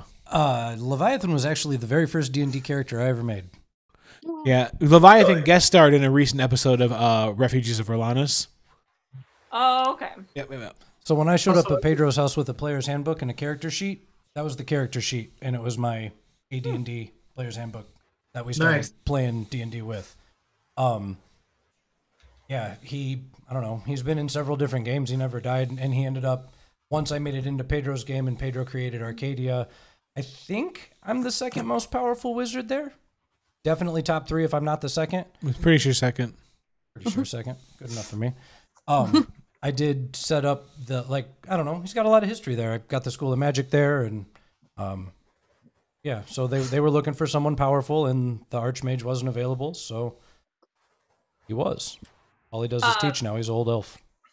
So the last question, and again, this is for the entire group, but we'll let Nathan answer first. I guess there's 2. Dadawal asked another question in chat. So what can you tell us about your character's backstory? For Darvin's backstory? Darvin, yeah. Yeah. He I guess his backstory is not super duper interesting. His parents were a big part of marketplace of Hallam. Yeah, they had something called the Moonbrook Market, and his mother was his elf side. She passed. It's hard to hear you. Oh, I'm sorry. His mom was the elf side, but the elven line of his family had a marketplace in Hallam called the Moonbrook Market. That's pretty much all it was. He was just rich. They sent him off to school in the flats to learn to control his magic because he's a sorcerer, and he spent a long time there. And his mom died while he was away at school, and then he just kind of wandered. Then I'll ask you this, and then we'll get the other character or the other players' answers about this. What is your favorite character that you've ever played? Favorite character. With these guys, with like the current adventuring group and the last few groups that we've had, definitely Abs. I knew it. Yeah, the monk that we played that went to Carmack with everybody when we were part of the Furious Funks. That was actually my second character in that story. The first character was a lot of fun. He was a grumpy little dwarf that we called Doc. But Abs, I got to play a lovable dumbass is what I introduced him as. And yeah, I adopted Frankie's character's Frankie was a halfling monk who died, and when they brought him back, it didn't work right, and he came back as a baby. Yeah, so I've been training the baby since he was 6 months old, and Ebs is a blast. I try to take everything as literally as I can and just, be stupid. It's a lot of fun. That's great. You got to get. I do. Yep. Thanks. It was a lot of fun meeting everybody. Later, Nathan. Later, you. Nathan. Stay still. Loose. All right. Thanks a lot, man. Yep. Uh, I can answer the true names thing. Basically, Leviathan likes to deal in true names because it's the one currency that he gets and you can't do anything with, and he will always collect on. Well, yeah. Also, he did it because it likes to make you guys worry. But yeah. But anyway, back to you guys and the favorite characters that you guys have played. Any game. Mine is Gochiko. So long time ago, the first time I got to play a goblin, and I made a goblin cleric named Gochiko, and he so the goblins are confused about gods, and he was convinced that he found a god inside.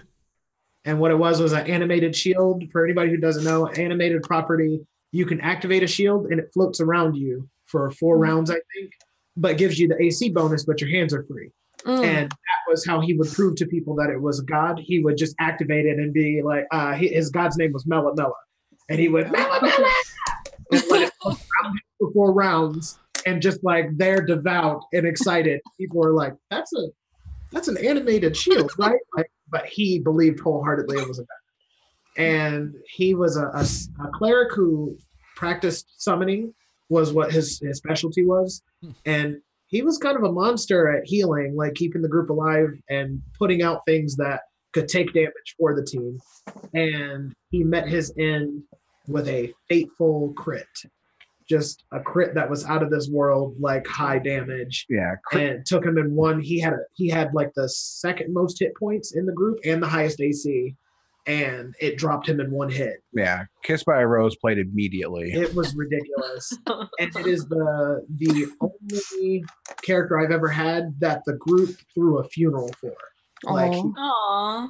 really loved the group and they grudgingly loved him. Callie, you take this one next because I can't think. I've got too many ideas, too many characters I love. I will still miss Sally Mae from the Furious Funks. She was real fun. She was a fun mix of like me trying to be cool, but also being like goofy at the same time. And I don't know, she was a lot of fun to play my gunslinger with a lisp. Yeah, she was with a fun story that never got fully revealed. Yeah, no, I came up with a whole backstory for her and everything, and but I want to go back to that someday, Yeah. so I don't want you to reveal too much. yeah, no, it was just something to do with her past and her family, and Yeah. it was fun. I'm so torn because like Saruda the halfling monk was an absolute joy, but and then my forged paladin Oh my god, Gimel, Gibbles. that guy was just a straight A student. Was he though? When it came to fun, oh, yeah. Wow, when it came to fun. Yeah, he passed that class, the fun class. I feel like he's the kid that was starting a dumpster fire like school. He was thrown in or started the fire? He started it. He What, started it and then got thrown in. Like, It was a paladin of light, man. No. what? I'm sorry. What? No, you ended up as a conquest one in 5e. Oh my god, yes. You say he mastered that class. You killed a fucking I baby, mean, man. he did. You killed a baby. Look, that's a serious allegation, okay? It's not an allegation. It happened. You killed. Opened up a can of worms. Whoever asked this goddamn question. Like Shannon and I could leave at this point. It was an accident. I didn't know he was in the one. You said Was not. I wonder- We could release. I mean, the episode's up for anyone that's on It's up. Patreon. It's up. could hear him. I even clipped the part where he's like, "That guy's probably a goddamn baby by now." It's probably, I bet- clipped it and put it in the episode, like, cause like they're like, "Man, we're gonna have to go kill this guy," and then Frankie's like, "It's probably a goddamn baby." Then fast forward to the episode, and you get to the part where he kills the person, and it's a baby. He's like, "I didn't know it was a baby," and I'm like, "I'm gonna clip the part in the episode where you say it's a baby." Then I put that part in the episode where he goes, "That dude's probably a goddamn baby." Put it in the Like a 3-hour episode. difference Why'd between- you smash the cart, Frank? If you didn't just think in case baby it was in wasn't a there. baby. I wonder if there's any more questions in here. God, Shannon, do we have any more questions? All right. Man, I don't know. So Dadawal asked Night Raid, and I'm not sure. Nope, pass. Pass. Pass. You can't. That's Pass. another time. Another That's a time. whole nother podcast. No. Okay. All right. I'm sorry. All right. So, Even Data knows that was no accident. He heard the podcast. He knows. Man, that was No, I'm no. intending. Night Raid. so that's actually a great transition. Ow. Dadawal also asked that he says Pedro often talks about how music affects how he builds / runs games. See the transition? How has this affected you as the players? Has any song you had in a game stuck with you long after you've left the table? Have you started Like- thinking about songs that would fit a character you made? Great question for Frank. I feel like music has been a very big part of this game. Think of that. Yeah. Frank, would you like to take? Yeah, it's not gonna be as funny though. No, the there's a song- great song for Frankie to talk about, actually, from way back in the day. Are you talking about Solon? boy. I was thinking The- Thunderstruck. Jesus, God damn it! Thunderstruck, Megadeth. Nice. But, okay, we'll just cover those two real quick, okay? So back in the day when because those are going to be asked, so I'm just going to play from the top of the deck, Mhm. top deck it. Top Deck. Yep, that's the thing. It is. Megadeth. So I had this barbarian that I played as in 3.0 called Larg, and Which is who I thought you were going to pick for favorite character. I like Larg, but Yeah. he's too serious. I can't play him now. Isn't he? I don't know. Yeah. So we got into a fight with the Minotaur Barbarian, and Pedro back then would play, like he said before, would play music on the CD player. So we played, we fought him to. Yeah, we weren't recording, so I could play music live very Yeah. easy. This is like 15 years ago, I think. It's a while.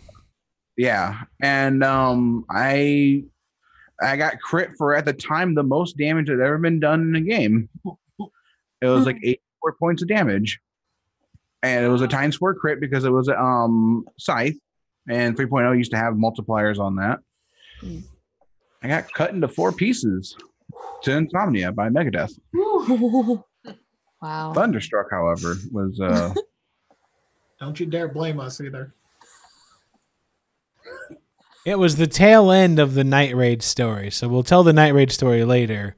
But basically, to set the scene, is that like he his friends had fallen, but he decided that he was going to avenge them. He breaks into one of the 4 castles they had owned in the middle of a swamp, and yeah. So it's his character. What was your character, Frank? Ryan, the Paladin. Ryan. Ryan. No. Yeah, What was his name? It wasn't I Ryan. don't remember his name, but it wasn't Ryan. It was an R. It was good. Madagascar, man. I don't know. Go ahead. Yeah, we'll call him Ren. It Actually, Ren. probably was Ren. Yeah, Yeah, it was Ren. Yeah. we'll call him by his name. We'll call him by his name, his family name. Ren kicks open the door, and I'm ready. Like I have meticulously built this character to crit about 25% of the time. Like, and those are good odds. And I was like, Pedro, cue the music. He's like, what music? I was like, fucking AC/DC Thunderstruck, because I had a thundering falchion. and I was going to lay waste to these people, and then I got immediately clapped. It was To the great. song. If everybody knows how that song starts, and it's like, Mhm. duh, Ba-da-ba-ba-ba-da-ba-ba-da, right through thunder. the intro with him just like nodding, like yeah. Hmm. I got eaten alive. Mhm. I got lit up, and I was like, Should have played I can Maneater. still turn this around. And then I got double fireballed, and that was all she wrote. Yeah, because it was it was an archer with his 2 wizards. Mm. I could if I had I rolled like shit. I could have like probably one rounded them. And this was at the time for was that Menroth? Yeah. Menroth, This- yeah. At the time that the Inquisitors had hero moments like destinies, and this Frank's destiny was this battle, and he rolled. Yeah, the story that I had for paladins back then was that like paladins didn't have deities, they had destinies. So that every paladin was a warrior who one day was shown their destiny, and if they accepted it, they became a paladin. That was the paladin story on Menroth. And so he knew that his destiny was to fight this person, and if they accepted their destiny and then conquered their destiny, who knew what would happen to a paladin after that? And he knew that his destiny was to defeat the commander of the northern armies of the kingdom of Alithius. And so when he came to fight this guy, he had kind of announced that, and Inquisitors were like a Pathfinder? Yeah. Yeah, they were a Pathfinder class, and they were kind of like another version of Paladins, and like they met, and he told Ren, he's like, you know, I have a destiny as well. So it was like this great moment in the story, and he just fucking lit him up. Damn. He just used him like leftover Kinder, like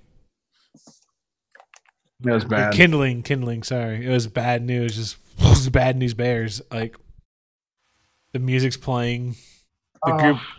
But the group left him, like Frankie, like in Pathfinder, like he had like full plate armor, so the group kept running, and Frankie had 20 movement speed. Most of us were already inside. Yeah, no, I know, but like I think it was like one of the group, like Ponder. Probably. Yeah, Ponder's like, let's go, and he just had full movement speed still, and Frankie's like, I had to cross the water. there's a river, asshole. Didn't kill him. And then they killed us. It was important. Yeah, Kitty. Yep. Our other co-host is joining finally. Yay. Oh, it was good times. So you guys kind of went into your characters' backstories. Do you guys have anything else you want to add, or anything else that you can tell us about your characters' backstories? I don't want to hog the spotlight, so if you want to. Oh, okay. I had met my gunslinger master trying to steal a gun. Thankfully, I didn't have my hands on it. See, like there were the idea, the backstory was that like I was just this, vagabond stealing from the rich and giving to myself kind of deal. And stealing from the poor. That's cool. One day I was casing this dwarf. He was bragging that there was a gunslinger that he had jumped after like a drunken stupor and took his gun. He was going to take it to the Brotherhood and make himself a legend, And I was like, ooh, this guy. And so I started tailing him. And before I could get the jump on him, one of the 5 masters, Esam, just laid waste to him and his friends. And I was like, oh shit. And I was like, oh, I got to learn how to do that. I need a gun. And that's how I learned how to shoot and build and do gun stuff. The highest reverence. The highest reference. Highest. And I believe in the code and all that. No, I know. It's legit, but that was why I wanted the gun. Yeah. I like that Dadawal brought up Vagabond, has a mansion in the court district. Yeah. Fair point. It's a single story house, Dadawal. I inherited it later. Why you vagabond then? Vision of history. It'd be like that sometimes. Just an uncle. I never said when I inherited it. Just that- I know for Noah, I don't know. I know, like, for her, part of her backstory is like that. I won't go too specific, but she didn't go with the rest of the Forged when they went with Sanctuary, and she kind of went on her own path, and she actually traveled for a long time and ended up down in the wilds in the south of the continent, and actually saw some interesting things down there and learned some things. And I think some of it comes up pretty soon, or no, not pretty soon, but like at some point in the podcast so far, and more might come up later. But so that's part of the reason that she's kind of like skeptical about the Forged a bit. And so yeah, she knows some things that a lot of people don't know that's down there. For Luca, they're in the Warlock class. It's you make a pact with something in order to get your power. Something interesting about Luca is he isn't aware that he made a choice. He thinks that Carmack cursed, but he's kind of sealed that the truth of what happened while he was there away inside himself. He embraced, in order to escape Carmack and keep on living and fulfill his promise to his love, like to get out of Carmack. He embraced the darker side of what they were made to be. He embraced being a war machine and made a pact with Carmack. And he's kind of sealed that knowledge deep away inside himself. So he's a warlock who did make a pact, but there are times where you'll see he says that he didn't have a choice. He didn't make a choice. And it's really, he's just confused about his own power. So does he believe Haversack when he talks about you being in debt, that your powers are alone? Yes, he doesn't know exactly how it works, but it was enough to shake him. It scares him. Like, he knows that the power isn't good, like, for sure. He knows where it comes from, but he doesn't know what to do with it yet. So the next question is for Pedro. What's something that you wanted to show off with Phallus that you haven't been able to? The Gabbiani auction house. I thought that people would be all about it, because like I loved the auction house in Final Fantasy VI. Crickets. No, I caught it. I was like, yeah, in the first episode. No, like, I know, yeah. But I'm saying, like, I've had it in several campaigns, several games. Nobody ever goes to the Gabbiani auction. Oh, I didn't know house. you had another game. Shit. Yeah. I mentioned it a number of times, and everyone's like. I think I remember it being mentioned, whether it was in the podcast. It's in the it's in the someplace. it's in the World Walkers podcast too. Nobody ever goes to it. Or I have to go back over there then. Say hi. It's our home team. We'll get to it. No. Now it's like no one ever goes to it. We'll go to it. No, I don't want anyone to go to it. Yeah, but I also I'm trying to think. I like the Gabbiani auction house. I think that's probably in Phallus. That's pretty much it. I used to say Carmack, but people have been going to the Carmack lately, so that's outside of Phallus. If you asked about outside of Phallus, the southern it's in Menroth there's a continent called Aralim, and it's anytime that I have something called like the wilds or like crazy untamed wilderness, nah. No one ever goes to it. So, like in Menroth, there's that's why. Yeah, that's legit. But in Menroth, there's 3 continents. There's Kendis, Parlith, and Aralim. Aralim is like wild, untamed wilderness, and like that continent never been touched. Almost once, but for the most part, I'm gonna give a fuck it. So like on COG, Callie's character has been inside the wilds a bit. I think Frankie, have you been in the wilds? We touched it. We had a group that went there. Yeah. But for the most part, It doesn't really get explored too much. So, and then interestingly enough, Fallis, not Fallis, the Flats. Everyone goes on the border. No one ever goes inside. It's a shame. That's a good place. I've opted to try to get us there. Yeah, twice. I know. No one ever goes past the border. Like, they get all the way out there, and it's fascinating because, like, it's like this post-apocalyptic kingdom of magic, essentially. Fuck it. I want to ride the train. I want to go on the airship. Yeah, it's totally cool. I don't. I had someone tell me before. They're like, Cock seems kind of small for an entire world, and I'm like, yeah, I guess so. Because I don't like arguing with people, like, you know, about that stuff. So I was like, yeah, I guess so. But like in my head, I was like, that's just because you can travel everywhere you want to really fast. That's fair. Yeah. But in Fallis, the Gabbiani auction house.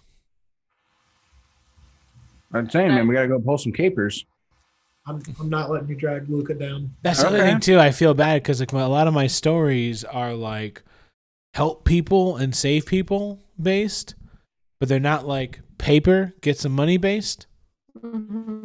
So then there's no reason to go to the Gabbiani auction house if you're poor. That's true. Next time we touch on the Funks, guess what? I'm saying the Funks are all about the Funks could, they we could, were about the money. That's Like all yeah. we did. That was all we did. I don't think we did any like the save. Funks are like Adele. They're rolling in the deep. Like We got an airship. We got all the money. But yeah. So Callie, can you expand on, I think it's in the intro, you say that you know the secret of the Forged. I mean, and you want to save them. At the very least, she thinks she knows the secret of the Forged. I don't know if she actually does it. Like, it's to do with what she learned in the wilds, what she found in there, related to the source, and it was enough to at least shake her understanding of like what are they exactly, and it's kind of, I mean, it's part of what fuels her anger and rage, and she kind of embraced the War Machine side also a little bit. And part of her wanting to free the Forge too is, I mean, one, just seeing like how they're treated a lot of times, and then also part of what was in the last campaign too that she was in for a short time was we passed by in the Kingdom of Dormamir a city that they're, I don't want to say enslaved, but like at best they're indentured servants in the city. So like knowing that the Forged are like that, and knowing that these powerful people and things are just being like pushed down so much really angers her, and she doesn't want to see that happen anymore and wants to try to take that apart as much as possible, which was part of the reason she kind of went with Dormamir, thinking maybe she could try to like tear that apart from the inside, and that didn't really work out, and that's why she's not with them anymore. So that was another question, which you kind of touched on some of this, but is Nova from Dormamir and working for the Emperor, as the stranger suggested, which I feel like you've kind of answered that.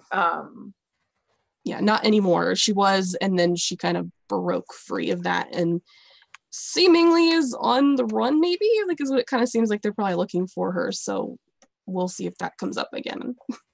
Okay. Yeah, and the other question was if she knew, like, so now it sounds like you knew what the stranger was talking about, and it was like, I want to stay away from this. Yes, absolutely. She knows that Dormamir is probably looking for her, and she wants to stay away from that as much as possible. So that's why she tried to push him away and be like, "That's not me. I don't know what you're talking about." You know. So the next question was, sorry, I thought Data Wall in chat had said they pushed rocks to generate kinetic energy, and the rubble they carried to make roads. Yeah. For the forged. Okay, yeah. Yeah, Dada's played in a lot of the side games, so he knows a lot of what's going on. That's true. Like, yeah, they watched as like they just had a whole bunch of forged working for him. Mm-hmm. So the next question was, do you think that you'll be able to keep working with Sabin knowing that he's worked with a slave owner? I mean, yeah, that is a point of contention there, especially for a minute. I think we got past it mostly because in the end he did, realize his mistake there. But yeah, if anything like that comes up again, we'll see how that goes, because that was definitely, I know even it seemed like for even Luca, that it was like, really, man, like, come on, you know what our past is, and you're. I didn't know he was a slave owner. He had on one of those Groucho Marx mustaches. I didn't know he was a fucking slave. Fooled him. Booyah! Yeah. It is one of the fun things about, I think, the steam-powered world of COG, though, is that like I think that I might get on a horse in a second, but like. It's one of the weird things about D&D is that D&D loves to have a whole bunch of fucking races and never touch racism. Mm-hmm. Yeah. And it's one thing I really enjoy about COG is that I like playing with the idea that COG is one of the more advanced, like, there's Steam tech and stuff, right? So this is it should be a progressive world. And it's got like the most racism of the worlds that I've got. Like, yeah, you would think that they're like, and let's solve racism while we're on the way. And it's like, no, we're not. These fucking piece of shit machines. Like, why can't they just do what we tell them to do? And like, kind of rough, man. Like, I wasn't ready for that much hostility. That's something I really try to instill in COG is the fact that like, yeah, things are easier, so they're harder. Mm-hmm. That's the idea I want with COG is that like, in other worlds, things are tougher. Life is rougher, so people don't have time.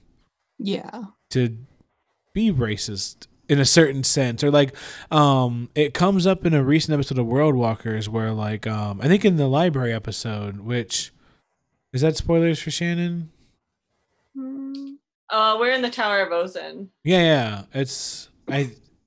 Have you heard I know it's a spoiler episode, so I don't know if you want to hear it. It is a Patreon episode right now. Yeah. Yeah.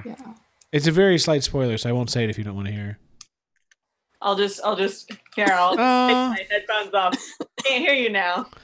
It's basically the idea that like I play with the idea that like on Rolanus the Akoshin don't feel a need to diversify and move away from their roots. That they dig in deep and they're not afraid. The Tortle are not afraid to be Tortle. They don't feel the need to like move away from their races. And I'm trying to play with that idea. Sorry. But like on COG, like, no, they've got a lot of history and a lot of pain and a lot of struggle, and like their advancements in their technology flew by real fast. So they didn't solve all their issues on the way. And so like there's an upcoming episode where like Sabin deals with some bullshit. Like right in his face. And I think it comes out like he's already dealing with some bullshit and then more bullshit hits and it's like, whoa, what? Like I really like exploring that stuff and making it really in your face in a way. I don't know. Like, yeah, because a lot of D&D worlds don't ever seem... I don't know. Maybe they do, and I don't listen to enough podcasts. I don't play enough games. You guys can tell me, but it doesn't seem like it's ever really an issue. Well, it's not an issue. It's an issue if you're a monster. Right. Yeah. Like, monsters have a hard time, but regular races don't seem to have enough of a trouble for my liking. So I like that it comes up in our games a lot more on COG than you would normally expect. I wish Luca had been with you with that mess. Oh my god. Went down Upcoming. there. Oh, Oh yeah, yeah. I'm trying to remember. Hmm. yeah. So Shit Uh, was fucking rude. So has Saban, moving on. I don't know if you wanted to dwell on this or move on, but moving on, has Saban ever snuck up to a house and respected the fake key system? Depends on what's in the house. Wow. No honor among Well, if I thieves. can look in the windows, then if it's good enough, then they just went in. Like, so the fake key system is bullshit then. I still It want to is. know how you know it's a fake key. Why are you using the fucking key and not lockpicking it? Like, why? well, 'cause I don't have to get my tools out and make noise. Like, well, better The check key's the map right there. first. It takes more effort to pick a lock than it is just to easy peasy. In episode 2, Secrets Are Like Guns, Saban is looking for a Ring of the Flats on Lexter. What is that? The all the mages that I can, if you leave the flats, you have to have like a ring, right? I'm trying to think. Go into the flats. You To go go into into the flats. Yeah. Yeah. Magic. 'Cause Yeah. When at the end of the war, the flats are blown up, and the entire area is dead magic. It's not just anti-magic; it's dead magic. All magic is destroyed, and like it's a sad fact that the Forged can't go home. If they go into the area, like if a Forge encounters anti-magic, they fall apart until they're taken out of anti-magic. If a Forge goes into dead magic, if any magic enters dead magic, it's deconstructed. It does not exist anymore. Unless they have some sort of protection. So items of the flats, rings of the flats, braces of the flats, whatever, if you're wearing that, you're protected. So So that's the necklaces they had gotten in exactly. World Walker's Prime. Yep. So when you're wearing that, you're protected. You're not only you, but your magic. If you are a sorcerer or a wizard, you cast a spell, you're fine. Your spells are fine. So when so for instance, when Darwin went into the flats to learn, he went into the flats, but then had to find his way into the flats and travel the floating land masses without the use of his spells. Once he was deemed worthy, once he successfully graduated from whatever coursework or tests he had to perform there, then he was given an item of the flats, whether it was a ring, necklace, braces, whatever he decided he wanted to have. Mm-hmm. So anyone that came from the flats must have had one of those items as well. That's what he was checking for. Okay. Luca is also wearing one. It doesn't belong to him, but he has a bracer of the flats. So he knows what the danger of that Forge face going there. So he made sure to get one. So I believe that's all of our questions from the list. I actually had one. So have you guys have obviously been playing this campaign a long time. So did you guys get to witness, so to speak, like the Mages War and the end of the Elves? Partially, actually. Okay, so the elves. So I don't think Pedro has touched on this. I don't know if it's spoilers, P, about like the old versions of COG. I don't think I might have said it once. Yeah, basically the way it works is that COG is a weird game because we play it until an event happens, and then I jump hundreds of years later and we play the new version of COG. So like we played it way back in the day under Monty Cook's Arcana Unearthed. Yeah. Yeah. Hell yeah. And so we played it when it was like hundreds and hundreds of years old. And we played it when there was the merchant houses. So there was the merchant house of Harlem was one of the, there was 4 large merchant houses. And there's a whole bunch of different races. And the gnomes existed and stuff like that. And So in Tompkins' time. Kinda, yeah.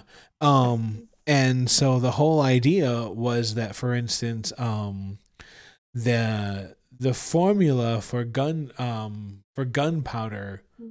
had been created and scattered And so one of the storylines they played was whether or not it should be brought together, and they were trying to make sure the formula never got brought together, and they failed.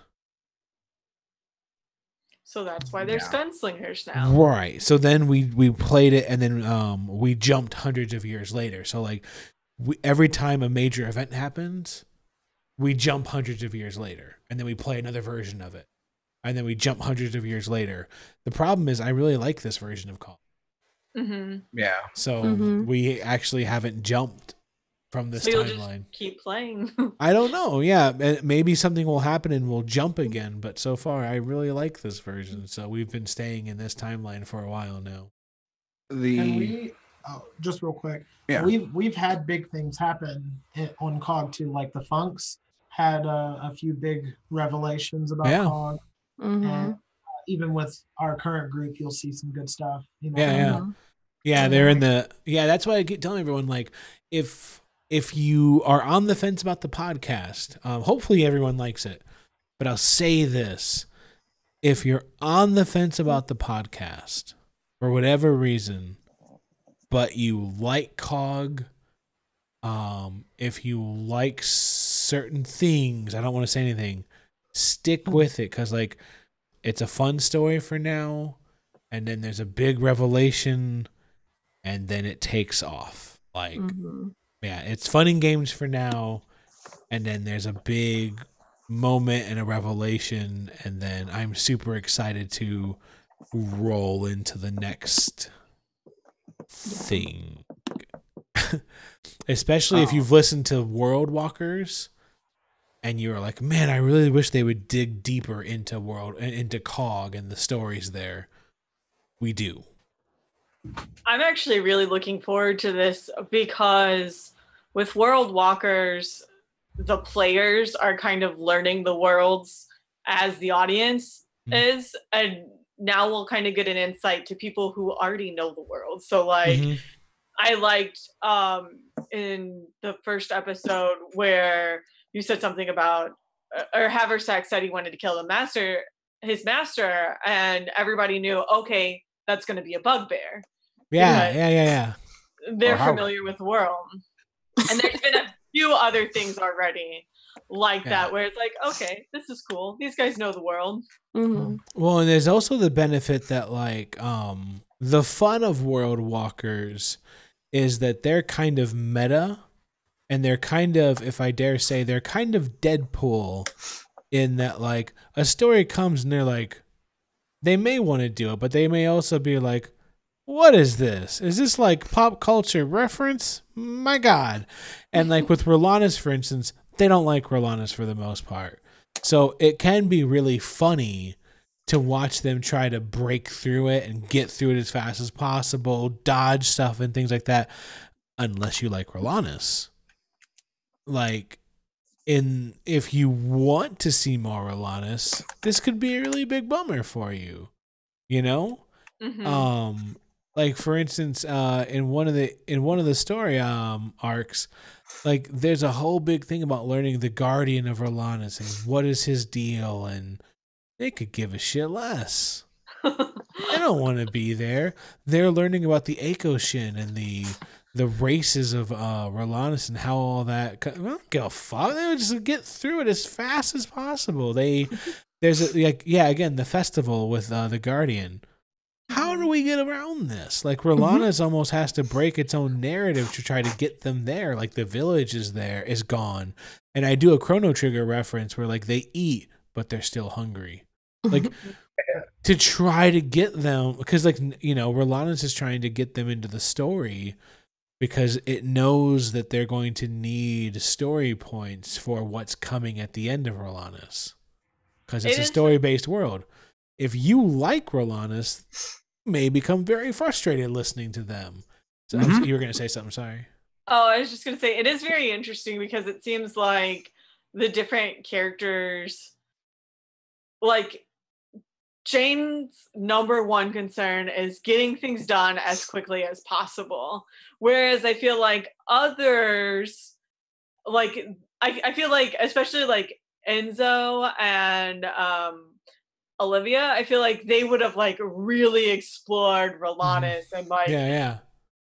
like they seem to kind of be digging it, and then but it like on the other hand you have Vasa, who's kind of their de facto leader, going, come on. Yeah. So it can be really fun to listen to that because they're not a typical D&D group. So they're very almost fourth wall breaking. They're trying to blitz through. It can be very interesting watching them like try to break around a puzzle. It can be very, very fun.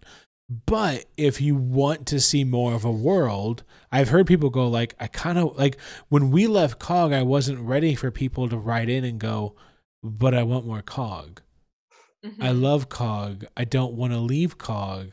What do we do if we want more COG? And I was like, I don't know. I didn't think you guys, I can be very naive. I was like, I don't know. Why do you guys want more COG? And they're like, because we love COG. And I was like, shit. I didn't plan on this. I didn't think people wanted to, do anything with this. I don't know what to do.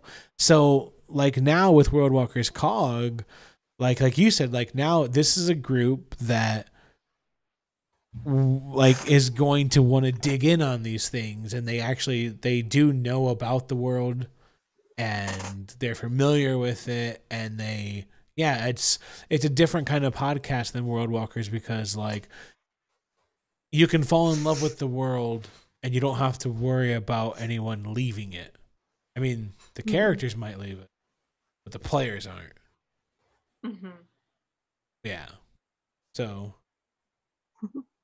yeah. Like Dad is saying, like it's an actual play podcast. The players are being players. Like, yeah, they're trying to play the world. They want to see what happens with it.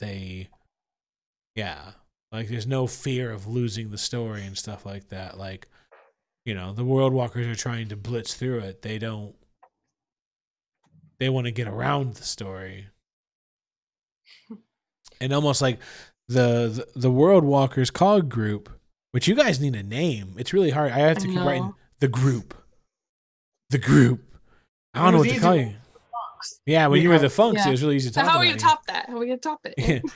But like this group lives on this world. They got to deal with the consequences. They can't leave it. Like whatever you guys do, you got to wake up the next morning and see it. So it's been really interesting. It's been a while since I've kind of had that. Yeah. Fun.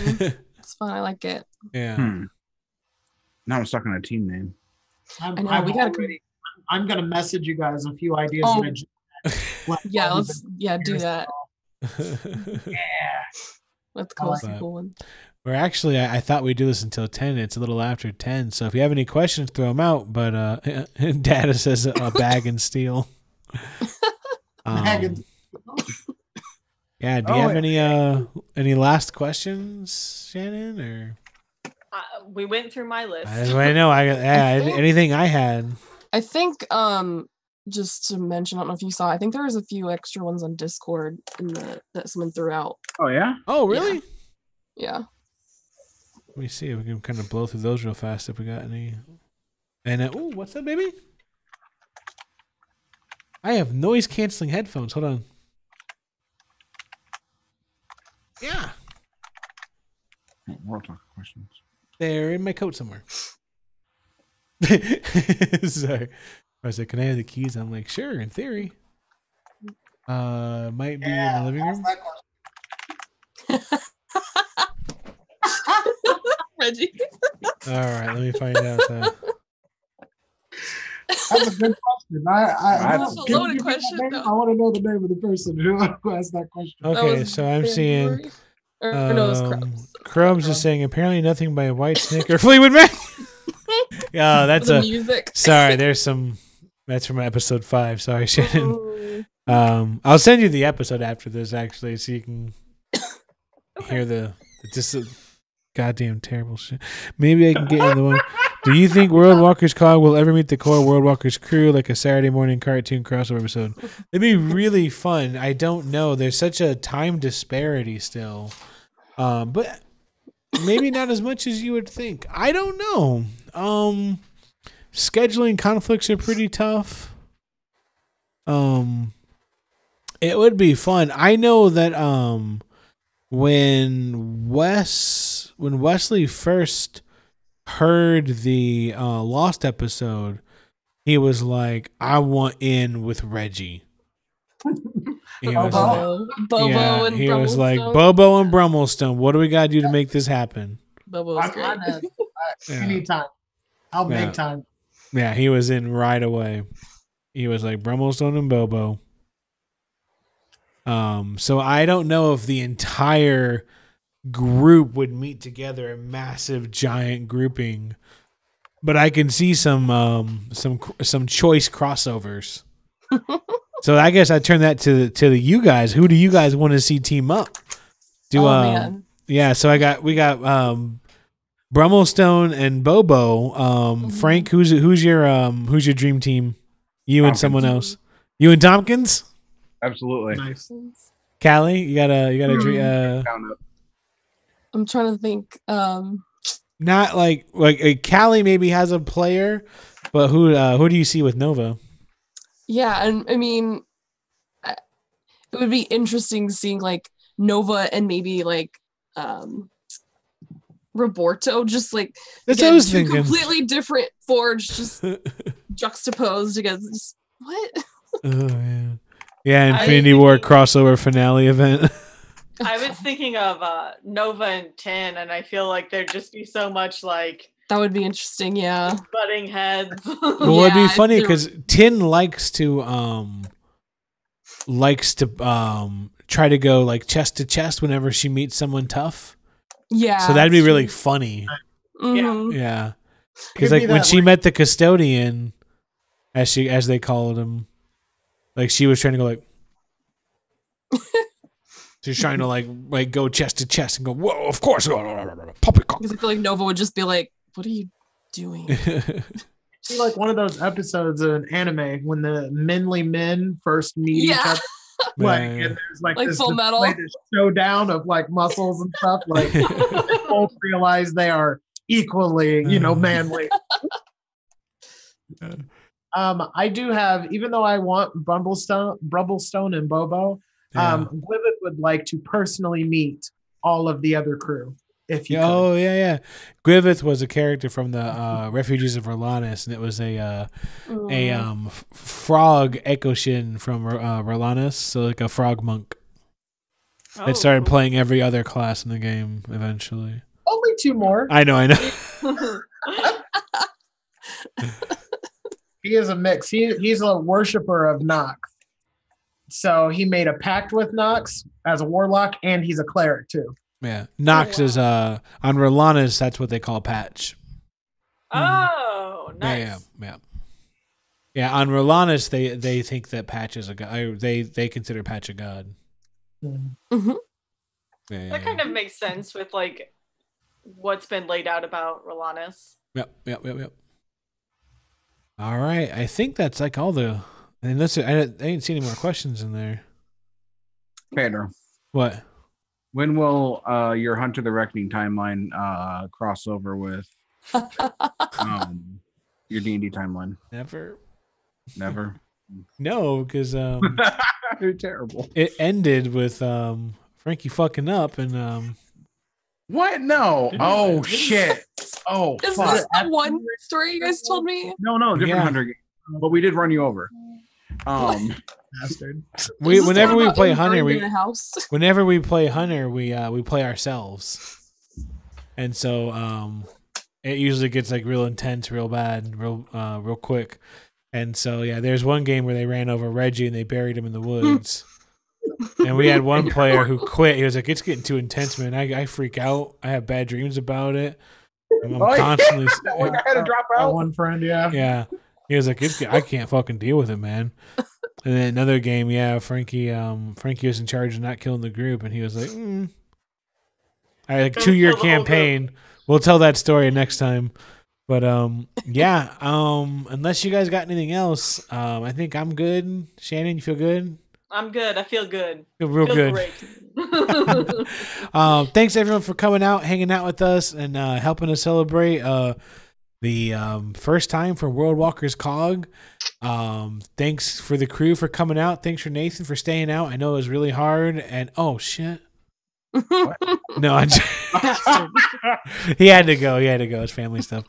But yeah, thanks for coming out, guys.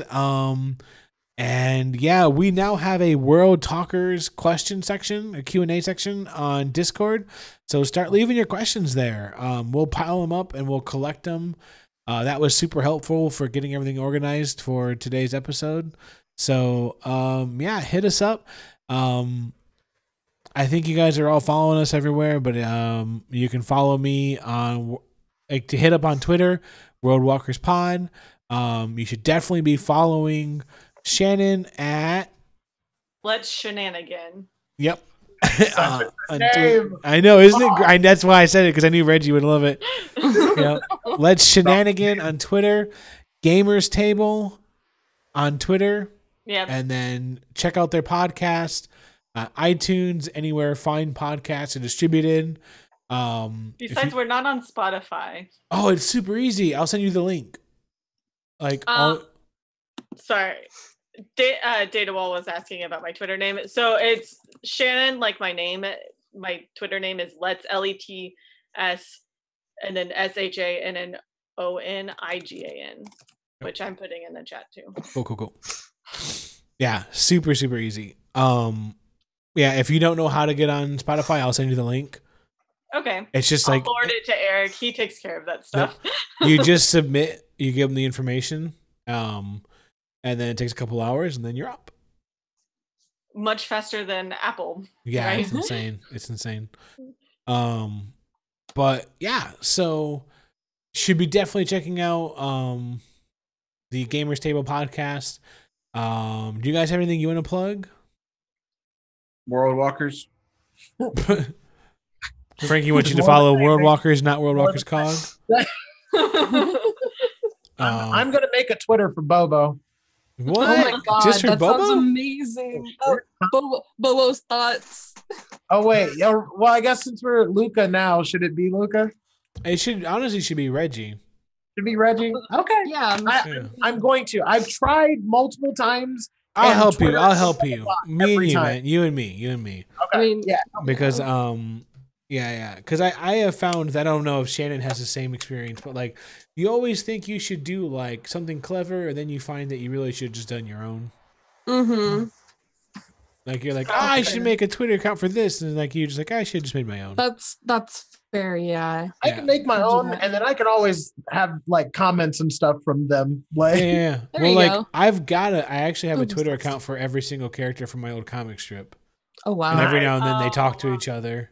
But I don't ever tell anybody who they are. So, yeah. But yeah, any final thoughts for anybody?